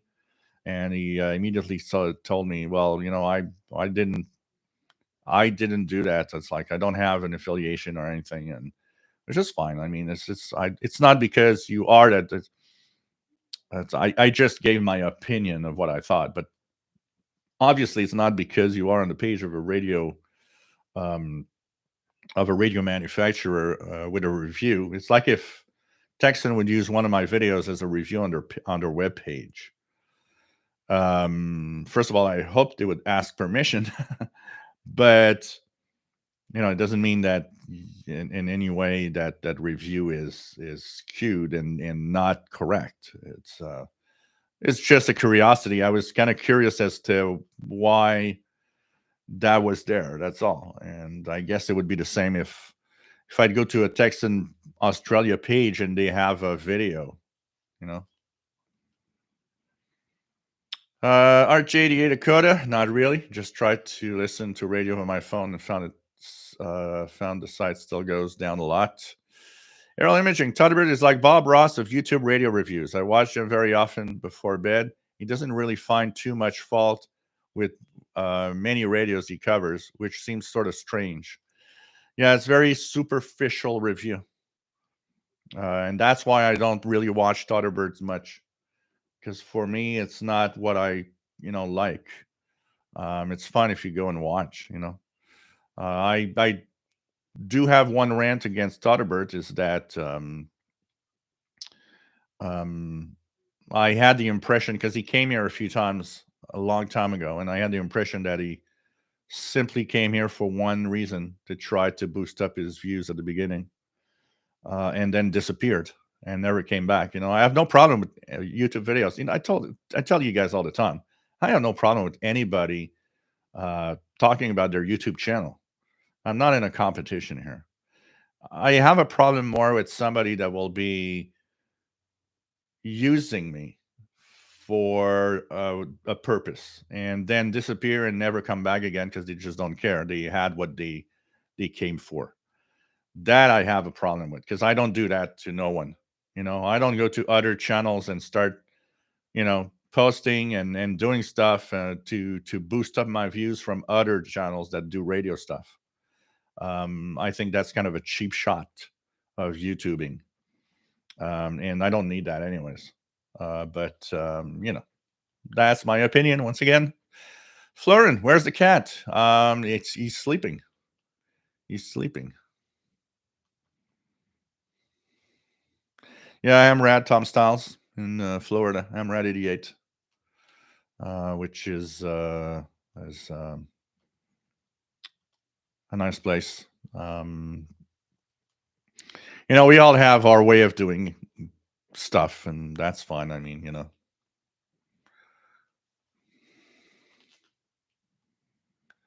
What else do we have? Alice there. Nice to have you on board from Oregon Territory. Hope all is well. Was able to pick up airband comms from Air Force One when it was flying out of town. Cool. Florian, I'm the proud owner of an AOR AR7030. Funny case design look, but great receiver. Yes, well, I remember reading a review of it that gave it really high marks. You know, Hammer 88 a bit more critical but honest. It's like I said, we all have our way of seeing stuff. The only drawback of Tom Styles that I have is I've watched quite a few of his videos. Is the lack of certain of knowledge sometimes of different things, but in general, what he does is great, honestly. Used to have a Radio Shack time cube.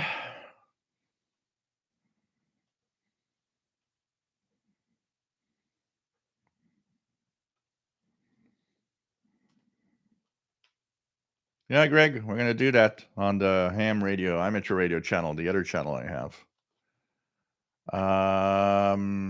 David says he actually had a quite close lightning strike 2 years ago. I had unplugged all my antennas, but I still got surprised by the sound of arcing on my Bazooka Dipole's PL259 connector. Oh yeah, that magnetic field around. They were saying that people that are close to a lightning strike, even before it actually does strike, the electrical charge can be felt. You can have the air on your arm rise up from the static of the electrical charge around you, and even a few seconds before the strike actually happens. So that tells you how powerful and how amazing of a electrical field goes all around as a lightning strike. So definitely, that's why we unplug antennas. It's very very simple. You unplug antennas because even if the lightning strike is, 3-4 houses down your street, it's close enough that it will have a reaction with your devices, for sure. Yes, I'll say hi to Paul the cat and his girlfriend. Absolutely, Greg. Joseph E says metal case looks great.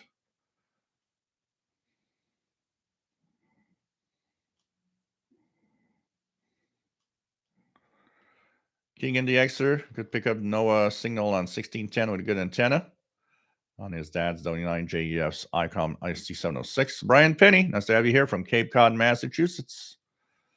Kevin, good point, Joel. Receiving can be a challenge, but transmitting can be difficult. Someone hears your transmission, but not always your desired target. Yeah, exactly.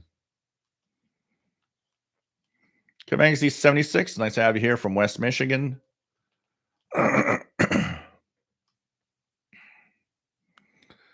What else do we have?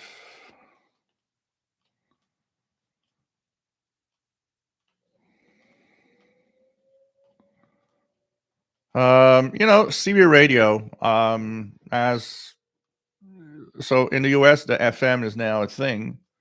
It's still not here in Canada. I don't even know if Canada will actually embark in that. And even if you were an FM in Canada, I think nobody cares, even though it's not supposed to. Um, Whatever happens to the band, whatever happens to the CB radio changes, digital modes, why not? Why not? If it could spark up some, CB, why not? Greg, thinking about getting a Syngene ATS 909X2. I think you're going to have a great radio if you get one, honestly.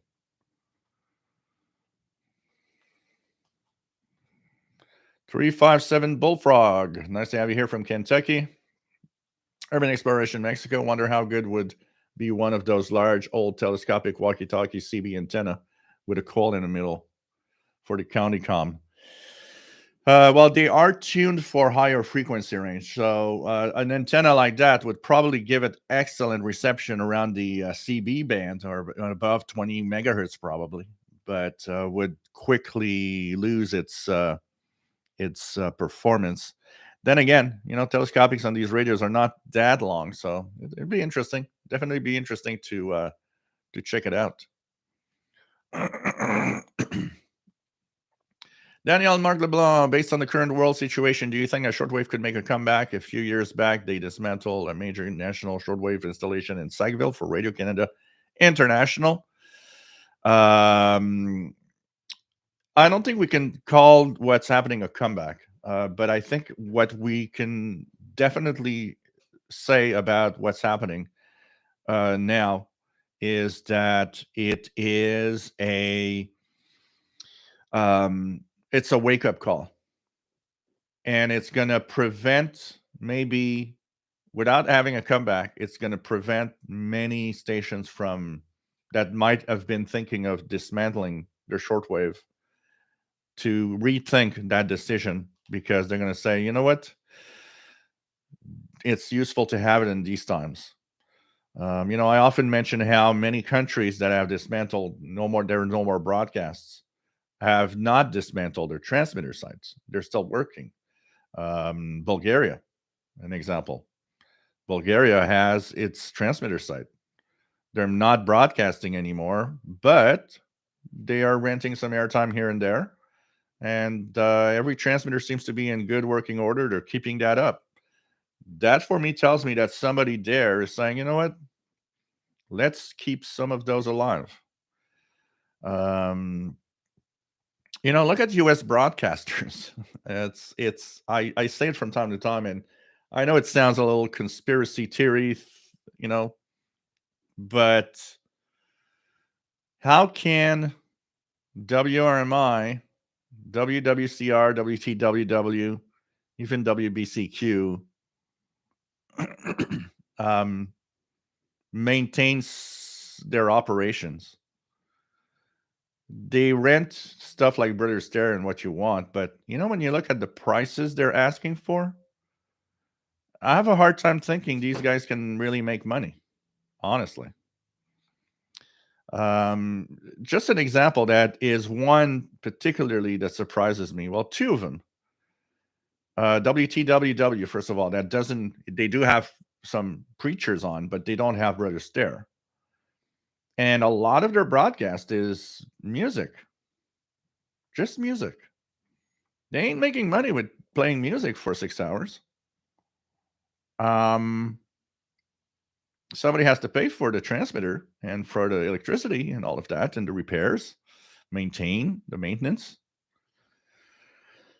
I think they have money coming in from from the government in a way that it doesn't really show, but I would not be surprised that the US government in you know in a way that doesn't show is actually giving them money because the US government knows very well that let's keep those active because maybe one day we'll need those transmitters for something. And when that day happens, I wouldn't be surprised that they're going to arrive and they're going to say, "Hey, we're taking over. We paid you guys for a long time to keep this, but now we need it, and we're going to be in charge from now on." Um, that's my impression, and who knows? Maybe I'm totally off, but I don't think I am. I think there is something to think about, especially look at how well positioned a lot of the stations that they're keeping on the air. You know, um, I tell you, WRMI is really, really well positioned for transmitting all over the world. And there are some transmitters here and there, and even WBCQ. Um, who pays for a 500 kilowatt antenna transmitter and all of that? Where's the money coming from? We heard that WBCQ, that guy in Egypt. I have a hard time with some Egyptian guy wanting to do some flat Earth stuff. I think indirectly, um, where somebody somewhere is pushing the money.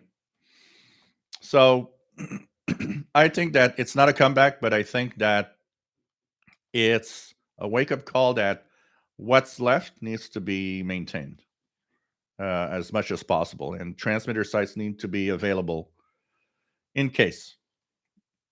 TBS Trotsky, yep, RCI Sackville is impressive. It was one of the best transmitter sites in the world too. It's so sad that they took it down.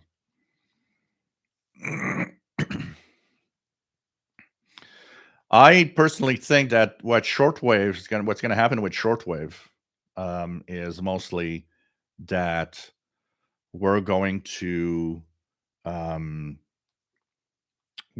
see a lot of shortwave sites maintained throughout the world, and we're not going to see any new construction. Nobody's going to rebuild a transmitter site. Canada's not going to rebuild Sackville because that's millions of dollars, and it's But I think what we're going to see in the future is a handful of transmitter sites around the world that relay everybody. So when you want to have a voice, you just rent airtime over whatever transmitter site.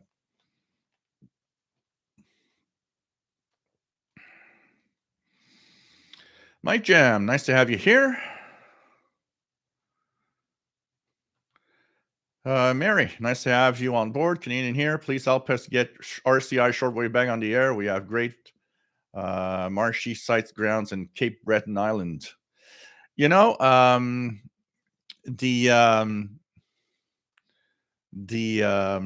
won't rebuild a transmitter site, that's for sure. But you know what?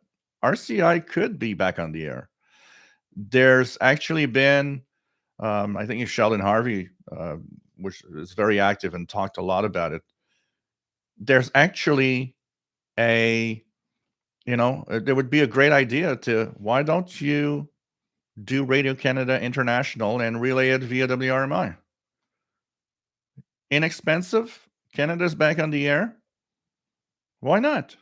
I mean, this is a great idea for the renting of other transmitters is a great idea for the cost reduction. Want to be on the air on shortwave, but it's going to cost you less? Well, just rent airtime over some other shortwave transmitter. I personally think Canada and Radio Canada International should be back, but rent airtime over WRMI or some, if you want to be heard in Europe, some European transmitter site from Germany or France or whatever. I think that would be good. Gary Pence. I talked about what?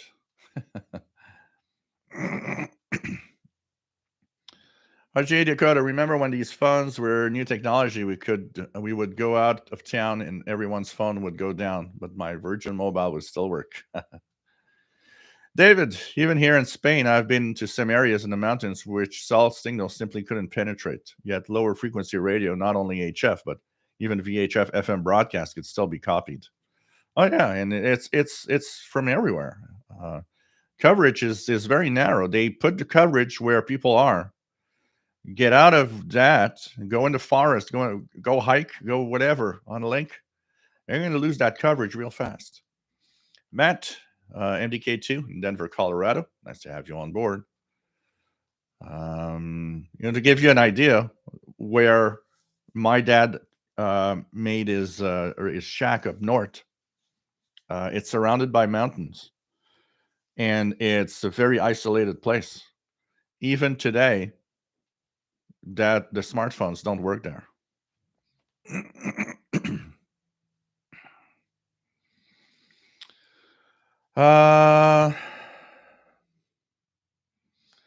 Artists, out crafters, Thunderbird reviews all the same, seem the same, and his band scans go on forever. Matt, been copying KPH CW on 12808 for a few hours. It's still going on now, not as strong as it was earlier, but still solid. Yeah, that's the reactivation on Saturday of the KPH station, marine station out in Point Reyes, California, which I find a great idea to keep that on the air like that, for sure.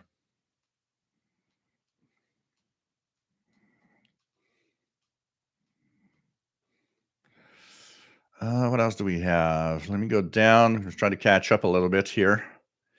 Catch up. Joe Spring, I think that radio reviews would be very tricky. Lots of variables, time of day, antenna, local noise propagation. Well, it's not if you, like my reviews are based on listening with the radio and comparing it with other radios, how it is over several days of listening with my experience of I know where and how to tune the signals. Because to do a good radio review, you have to use it for many days. You have to use it in all the conditions. And I have the luxury of using it and using it with many other radios at the same time to compare. So it's not that tricky, actually. It's just knowing how to do it right. And then you get, the radio itself. Most radios today is very simple. Most radios today, there isn't that much of a difference in the receive itself. The sensitivity of most of them is, I'd put them all very close, if not on par with each other. It is way more in the operations of the radio, the audio quality of the radio, and how they set up the tuning style and how it works. That is more of the aspect of the radio review today. And of course, little things like do you have FM breakthrough on a shortwave band, stuff like that. But it's not that. It's it's not that hard to actually do reviews of radio. You just have to do it, compare it, and do it several days in a row. Sometimes I take a week and a half before I actually review something because I just want to make sure that I didn't miss out on something. Rich and almost fires when the air on your arm stands straight up and you're about to get zapped. Francis Moore, well said, agreed. It's not about the money. I listen and learn from your broadcasts and those that interact sometimes. I put in my pounds worth. Yeah. Keegan DXer always disconnects internal antenna connections to the radio during storms. Now thinking of Boomhauer from King of the Hill on CB in a truck. No, KPH is every Saturday. KPH has Saturday broadcast of CW Marine Station on several frequencies. Tom DXer. It's only on Saturday. If I look at the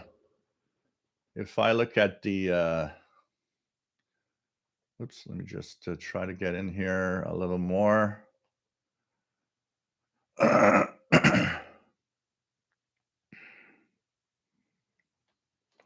If I look at their schedule here, they have it on the 12/8/08. It's from 17 to 23 UTC that they broadcast on CW every Saturday. And they have several frequencies. So if I put KPH, so they're on 426 and the medium wave range, 4247, 6477.5, 8642, 12808.5, and 17016.8, and 22477.5. I'm just curious to try a couple of them to see. Sorry, guys. I'm just going to put this here. I am very curious. I want to try that. So 22477. So let's go up to 22. I don't know if it's going to receive 22477. So I'm not hearing 22477. 17016.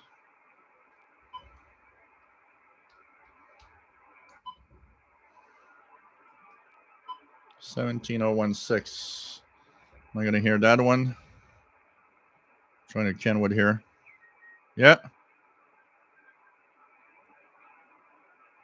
17016.8.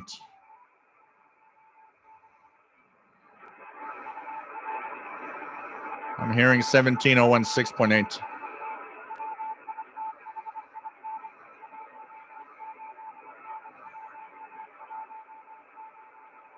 So that's KPH. It's going to end in an hour at 23 UTC.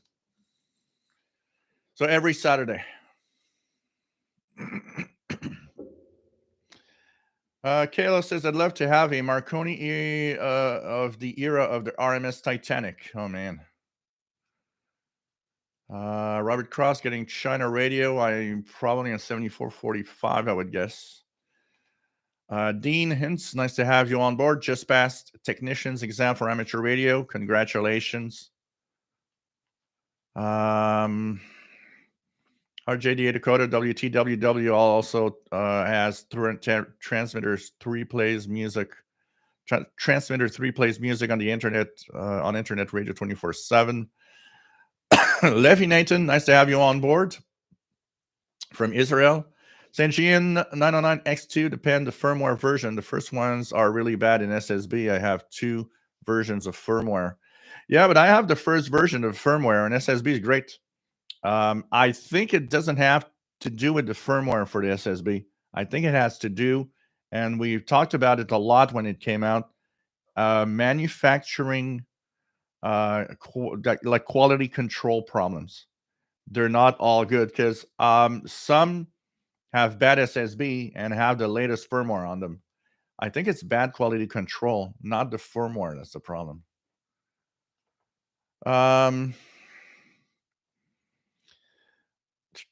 TB Ostrowski, be careful what you say. We don't want any political nature or anything, okay?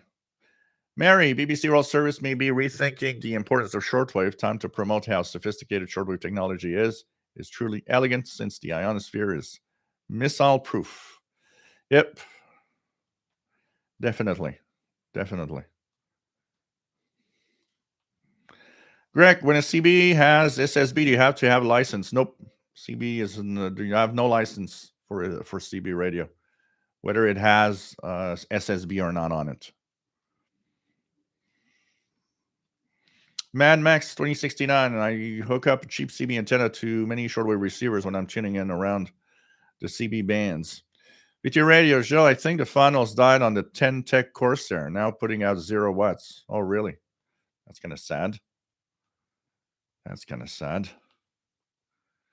Thunder, what do you think about the Cobra 25 LTD CB radio? I'm not much of a CB radio connoisseur, so I don't really know a lot about the different models of CBs out there. Barry says, Radio Caro asked me for permission to air podcasts that my ex and I were recording for low power Part 15 radio stations. We allowed them to air it, but I never caught Radio Cairo on shortwave. Radio Cairo is always distorted on shortwave. It's an impossible task to hear them. The signal's always strong. 9900 has been coming in the last weeks, really strong, but dang, it's always distorted. Urban Exploration Mexico. Maybe to reduce cost, shortwave radio will move to a commercial form of Wi-Fi as DR receives. No, I don't think so.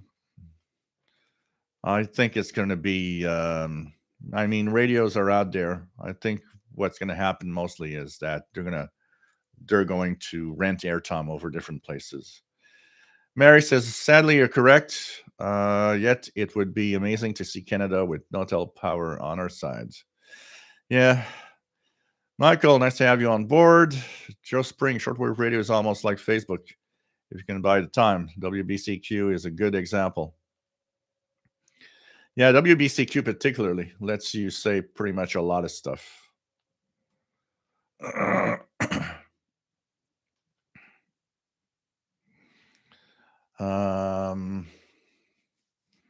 Yeah, in South America, even in Africa, sometimes there are some stations that come in. I think it has to do with like faulty transmitters. The guy bangs on it one night and it's like, hey, it's on. Let's broadcast for tonight. Oh, man. Tender, is GMRS worth getting the license? It depends what you want to do with it. Here in Canada, we have no license, so you just go in GMRS. But it depends what you're going to do with it. I don't know how active GMRS is in the United States.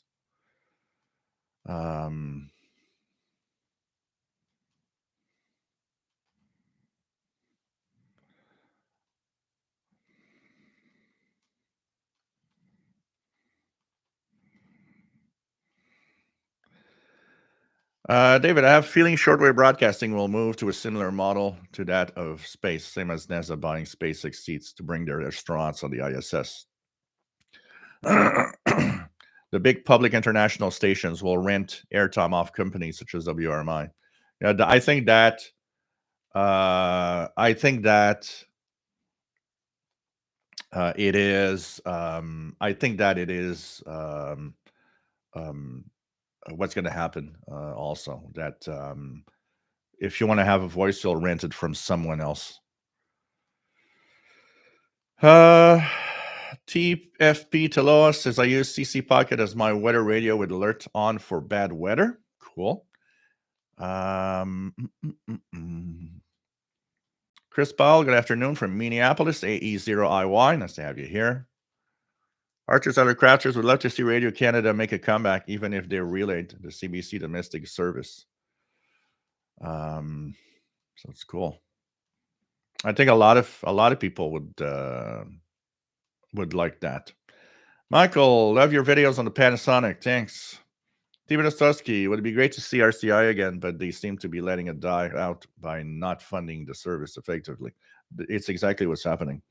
Actually, what's happening is very simple, is that the main CBC, Canadian Broadcasting Corporation, wants to cash in the money, but not have to have a service to offer.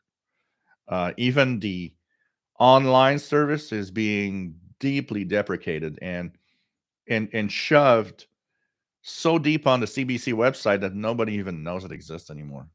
They want it to die. It's I'm sorry, but the Canadian Broadcasting Corporation is a very bad player with Radio Canada International.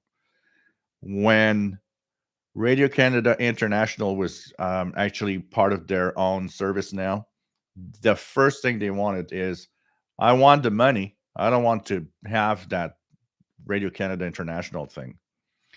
And so they shut it down, and they were very quick in destroying the transmitter site. Why? Because if it's not there anymore, hey, nobody's going to build it back. We're fine. We don't have to deal with that. I am very, very sad at how the CBC has acted with Radio Canada International. Mary, I have lots of radios, but still love my Amelin SP600 JX17. I was blessed to get it built, rebuilt, in mint conditions. Cool.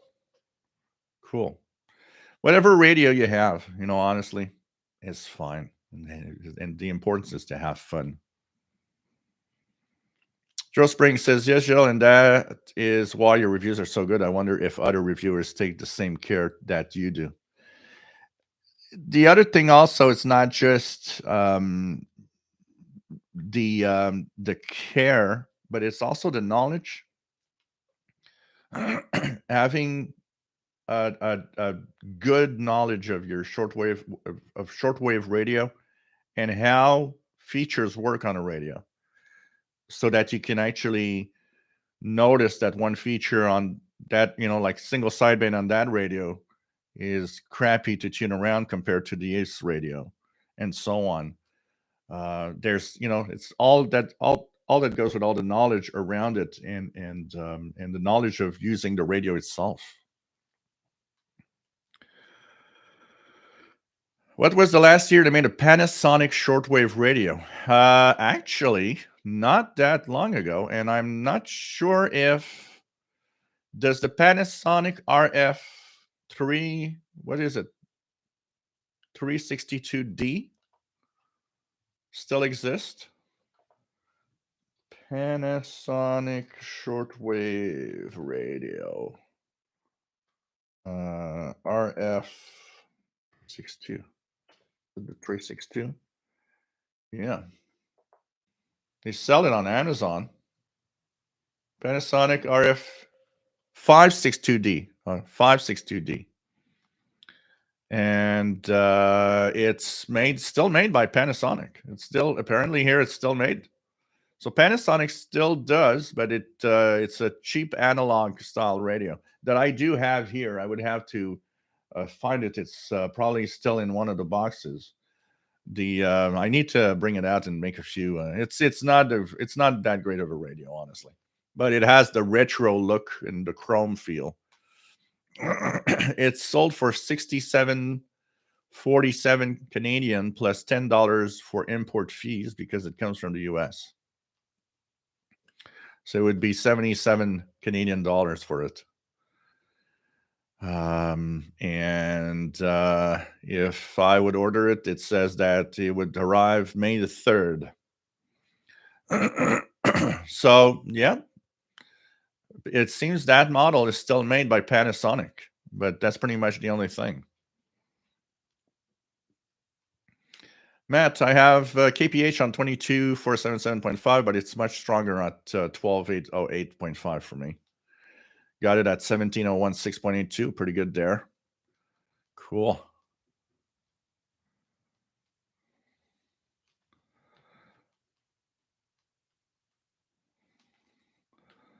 It was pretty, the comment was borderline. Okay. And let's just not talk about Putin or whatever. And let's focus on something else, Bobby. Thank you for and you did what you wanted to do, and you did a good job at it. It's perfect like the way it is. Don't question yourself. Like I said, I'm gonna keep my business now. I'm gonna leave you guys do it. Comanxi 1976, U.S. military on 15016. Yep, that's the U.S. Global Command 15016, upper sideband. Leo Main, borderline. Yep, pretty much. So what else do we have? Danielle Marc Leblanc, CBs is there still people talking on CB other than truckers? Is it still fairly busy? It depends on it depends on the it depends on the area where you live. Here in Montreal, it's rather quiet. There's a gang that talks on channel 16 lower sideband um from many nights. I've heard them quite often. And they're really interesting too because they're very technical. Um but overall there's really not a lot going on here in Montreal particularly. The only fun I have on CB radio here in Montreal is either with Skip when Skip opens the CB band and you hear all these stations, and the in the winter time when they actually have snow removal here, the snowblower, well, the trucks are private companies, and they all have CBs in their trucks, and they actually use them to coordinate where the snowblower is so that they can find their way. So I find it kind of interesting when there's some snow removal happening. Sometimes I'll turn on the CB radio just to hear them talk and coordinate each other. Oh yeah, WBCQ is particularly good at being close to trash radio at times. Don't worry, TB Ostrowski. There are a certain number of rules here. One of them is zero politics of any kind and zero religion of any kind in the chat. These are the two main rules. And of course, be polite with everybody. That's all. So no problem there, TB Ostrowski. What else do we have?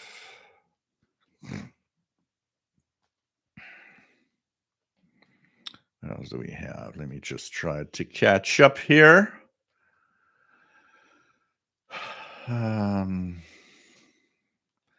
Mary says, I'm asking folks from around the world to put pressure on Canada to reestablish RCI on shortwave. We need the help of international listeners. Yeah. Unfortunately, they're not really listening. Yep. Single sideband on 15016, which is the US Global Command. Should have the same as the 11175 kilohertz.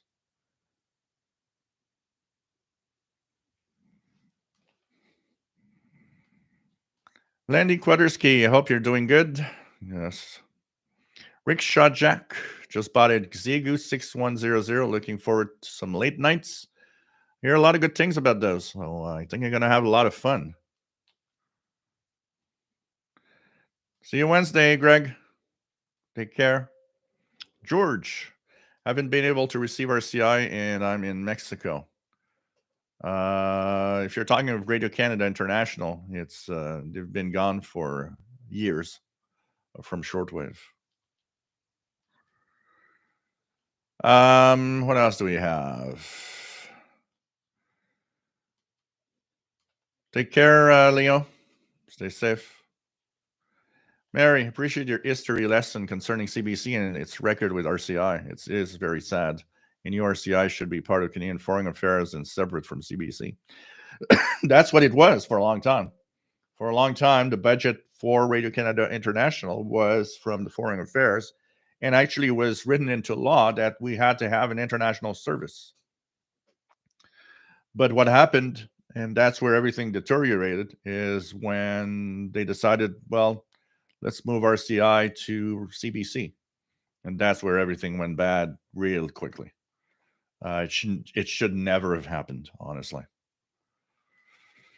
Blog or die, I do so miss Ian McFarland.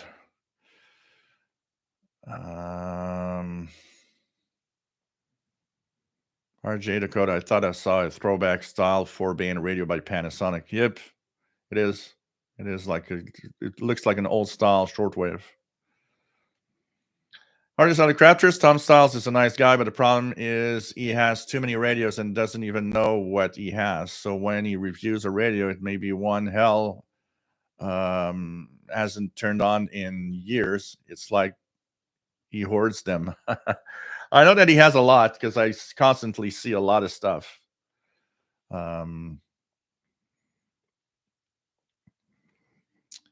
Log 2112, good evening. Nice to have you on board. Duty, Sked sucks. I have made exactly one complete show in the past year. Oh, man. Unfortunately, things happen.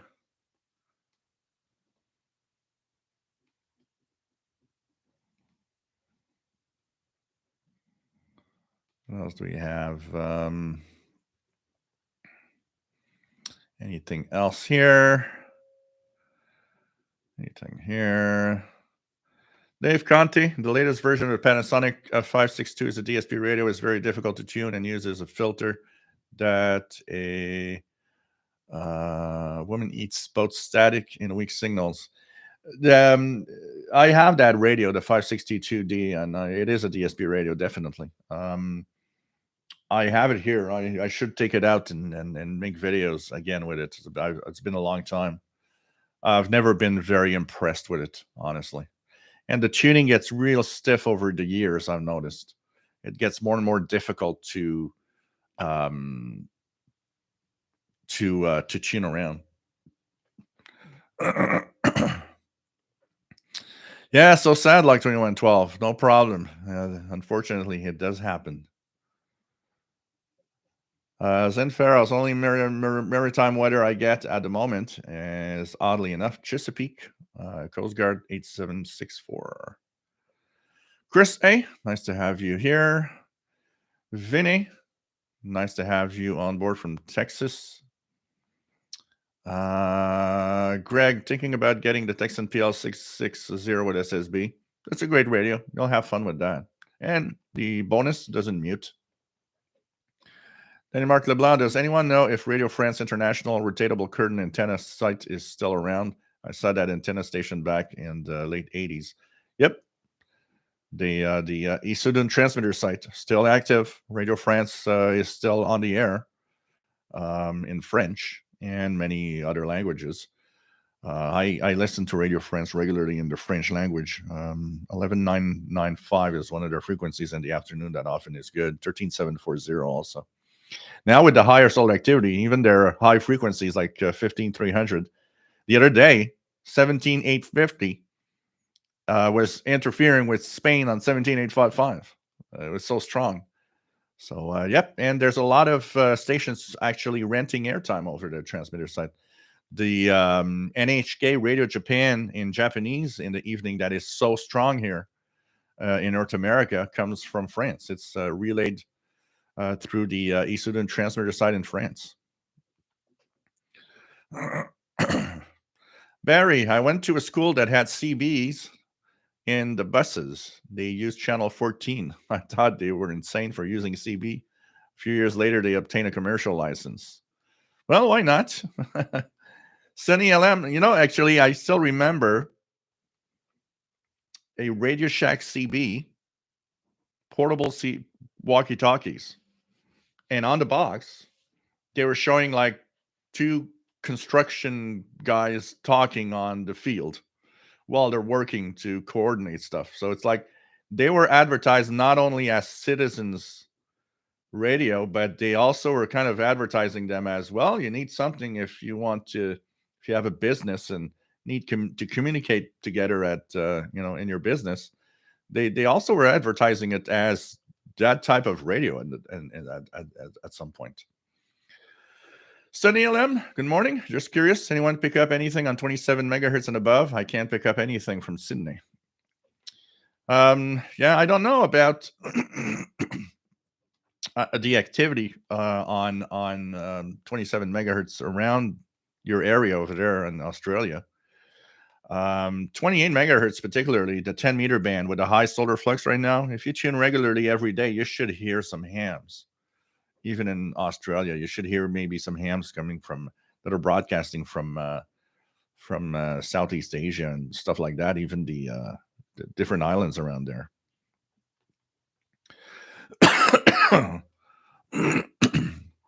TV Ostrowski, Glenn Hauser seems to have some good intel on the RCI situation, and it's not looking good for the international broadcaster.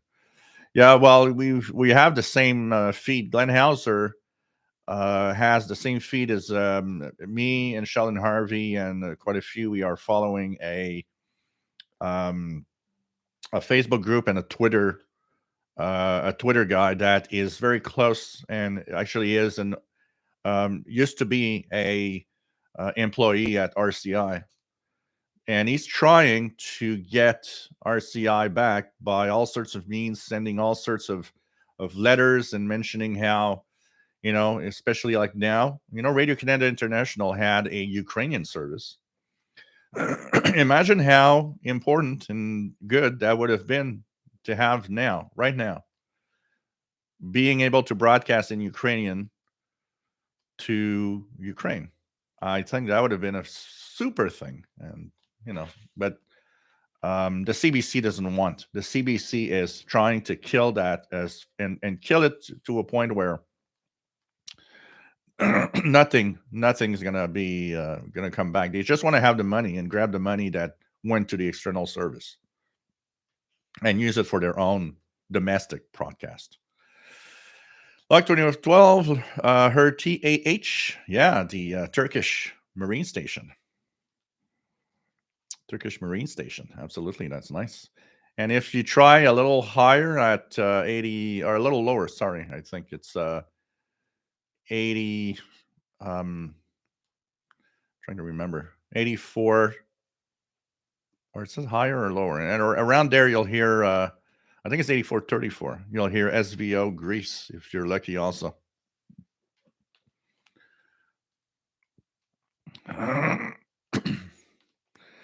Nick Sharp, Radio Canada International, left shortwave in 2012.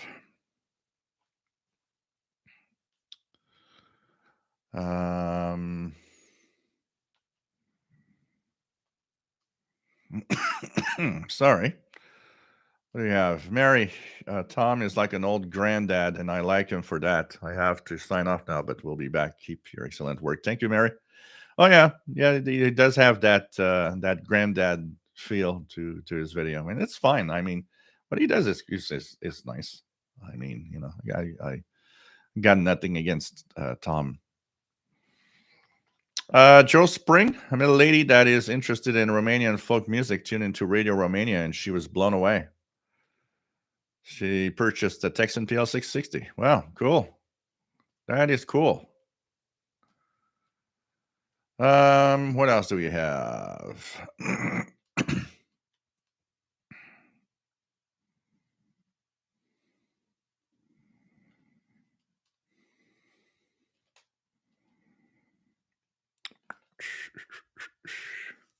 How do you do what? The beep, beep, beep before keying up to ask if a frequency is being used?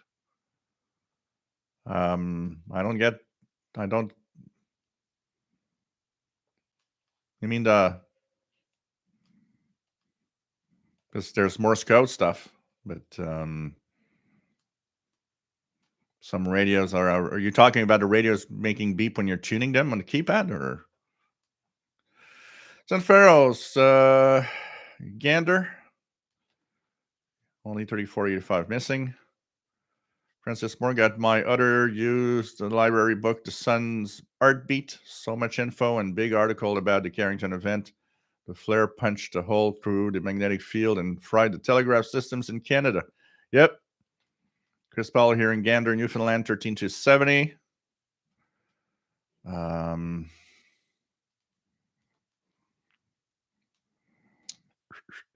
George, it's sad that so many good stations left shortwave transmissions. I also listen to Radio France International in French because I'm learning that language.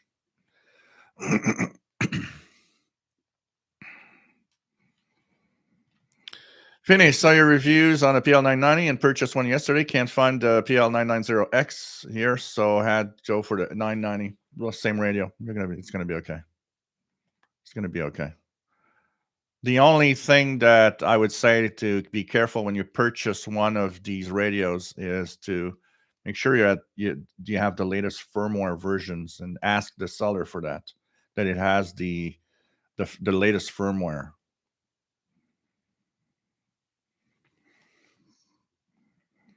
George, what really surprises me is the fact that I'm able to listen to RF without problems. Yeah, I wish they'd be back with English and French and stuff like that. Danielle Marc LeBlanc, is there a type of lubricant that one can use on an older receiver tuning dial? I have an older receiver that seems to be quite difficult to turn. Um, Anybody has a suggestion of something to use, particularly for stiff tuning? Salut Christian, fais attention à toi. À la prochaine.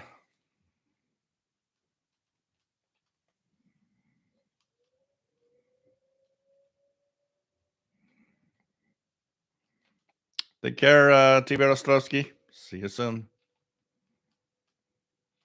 Artist Crafters, one more thought on your Panasonic and RF and IF alignment may help with the BFO performance on SSB. Yeah. Someone, I think it's Dave that does the reviews that send me the email. I think he mentioned in his email that there's something I can change that can be changed on the radio itself with a higher quality part that apparently lowers the drift also. But I remember back in the day, it was dreadfully difficult to tune in single sideband. Log 2112. Anyone have the latest Klingelfuss list? Still working on 2012 here, but then again, it tends to hold true.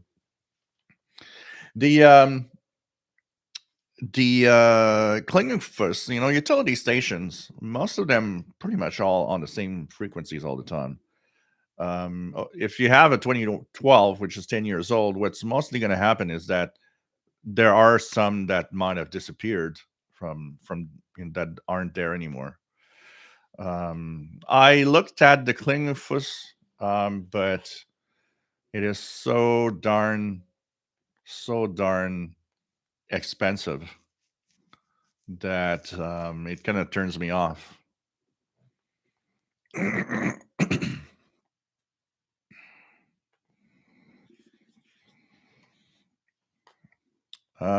Vinny, thank you so much for your tip. Have a great weekend. Thank you very much.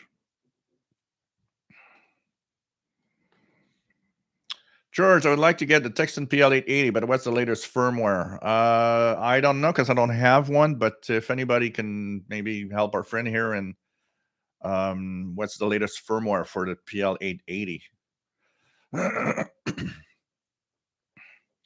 Others Out of Crafters says tight dial knob if it's gear tuning, sewing machine oil. That's a good idea.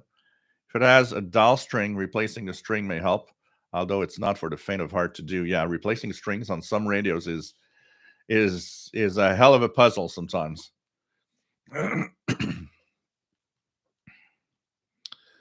tell you that. So, what else do we have here? That's fine. That's fine. Joe Spring, it sounds like you might have a case of congestion, bronchitis. See a doctor. No, it's all right. It happens from time to time. It happens from time to time. It's so dry in the apartment here because of the heating, the electric heat that from time to time it happens. I'll be okay. I'll survive. It's a little worse today, but it goes and it comes. Yeah, it depends. JJH, nice to have you here from Western Lake, Michigan. Ordered the RTL SDR with all the extras from Amazon. Finally, the stuff come from China, $40. Be very, very careful with what you purchased, JJH. If it's a RTL SDR V3, you have a high chance of getting a fake. And what's going to happen is that it doesn't work on shortwave. The fake one does not have shortwave, but they print on it as if it was the RTL SDR V3. You should buy it. You should have purchased it from the RTL SDR website directly. It's the only way you know you've got the real deal, because I'm afraid that you might be getting the fake one. Don't hesitate to return it if you don't have shortwave on it.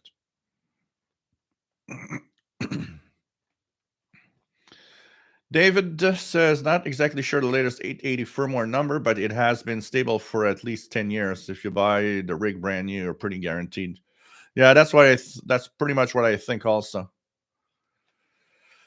Tom DXer, allergies to grass and tree pollen. A little bit, but I think it's more the indoor, because in the summertime I'm fine all summer.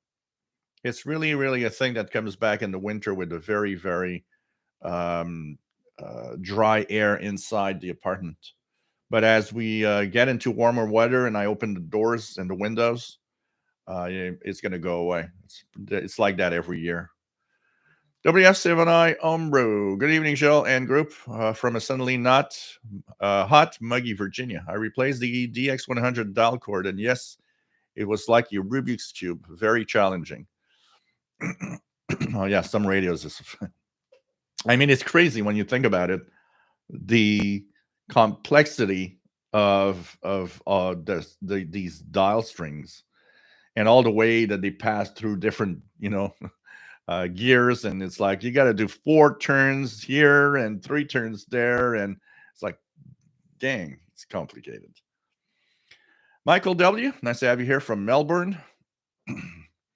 Zen Faros, for trying this, I strongly recommend Xiaomi Smart Humidifier.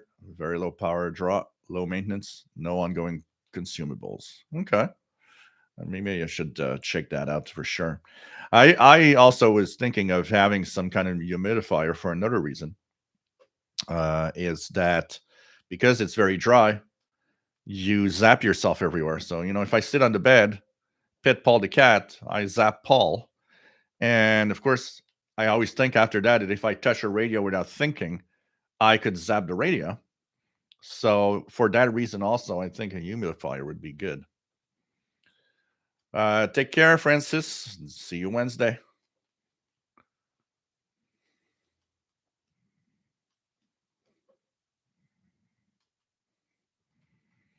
Actually, Morse code is quite Kalo. Morse code is quite popular on the amateur bands. There's a lot of amateurs that are in Morse code. We have our friend Skip in 2EI that was here earlier. I don't know if he's still here. He's a big fan of using just Morse code. And actually, I would like to learn Morse code because I think I would have fun on the ham bands in Morse code. Take care, Paul. AA1SU.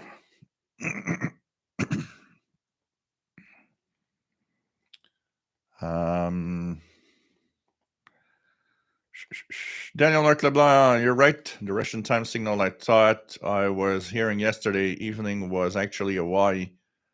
And I'm there now at 9996 and just heard them announce their source. Yeah, they're because the Moscow time signal doesn't have any voice announcements. It will have three.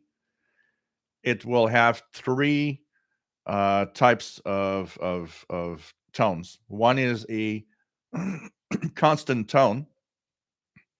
One is Morse code identification as RWM, and one is actually 4. One is 1 second time pip, and another one is like several pips per second for a certain amount of time. If you search online for RWM, you'll see their pattern and at what time they use what pattern.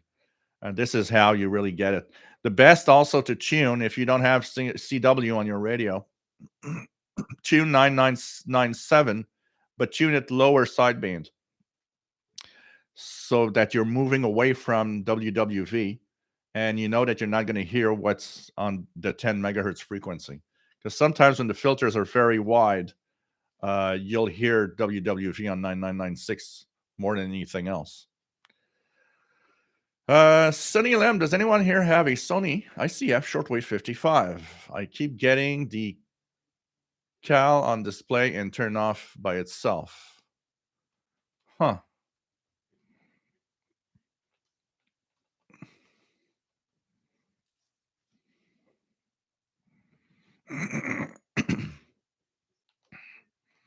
Because you'll be like right now. Let's try it right now, just out of curiosity.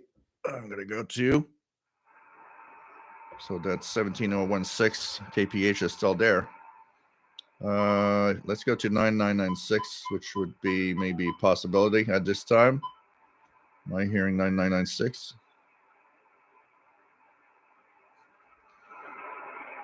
So nothing right now on 9996.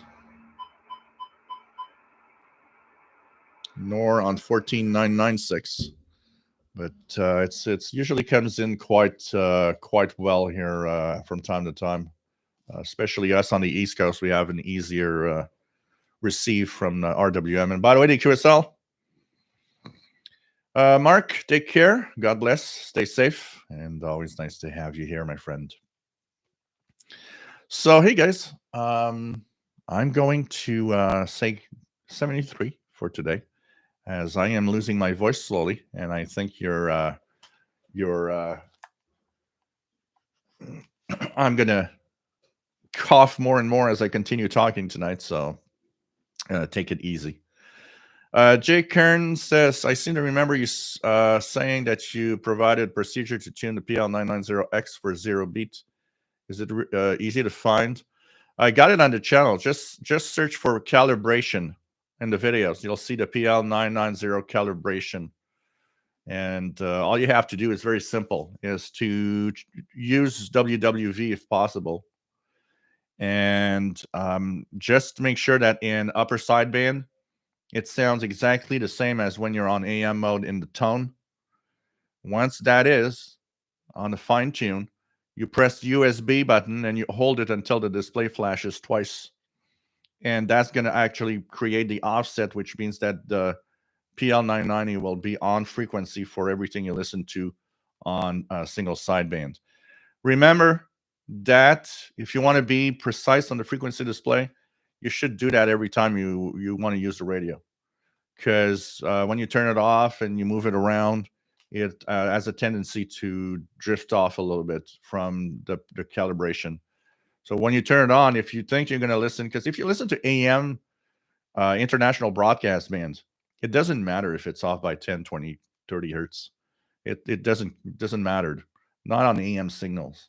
Where it does matter is when you're tuning single sideband, because now you want to know exactly what's the frequency you're tuning to. And that's where calibration is required.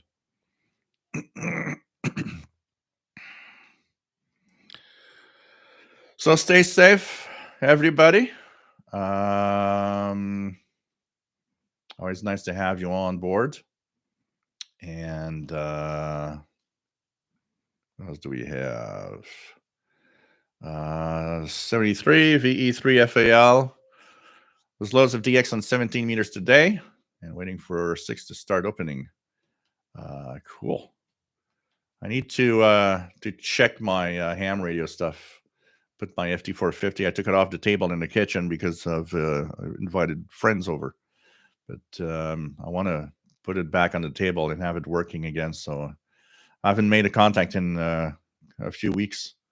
I'd like to make a few contacts on the, especially on the, trying to make contacts with either Europe or Central South America, and anywhere, anyways, with anybody. So take care, stay safe, everybody, and I'm going to take it easy for the rest of the night, and I should have my voice back on Wednesday usually. It doesn't last more than a couple of days usually, especially if I'm careful and I don't talk too much. Stay safe, and see you Wednesday or next Saturday. Take care, guys.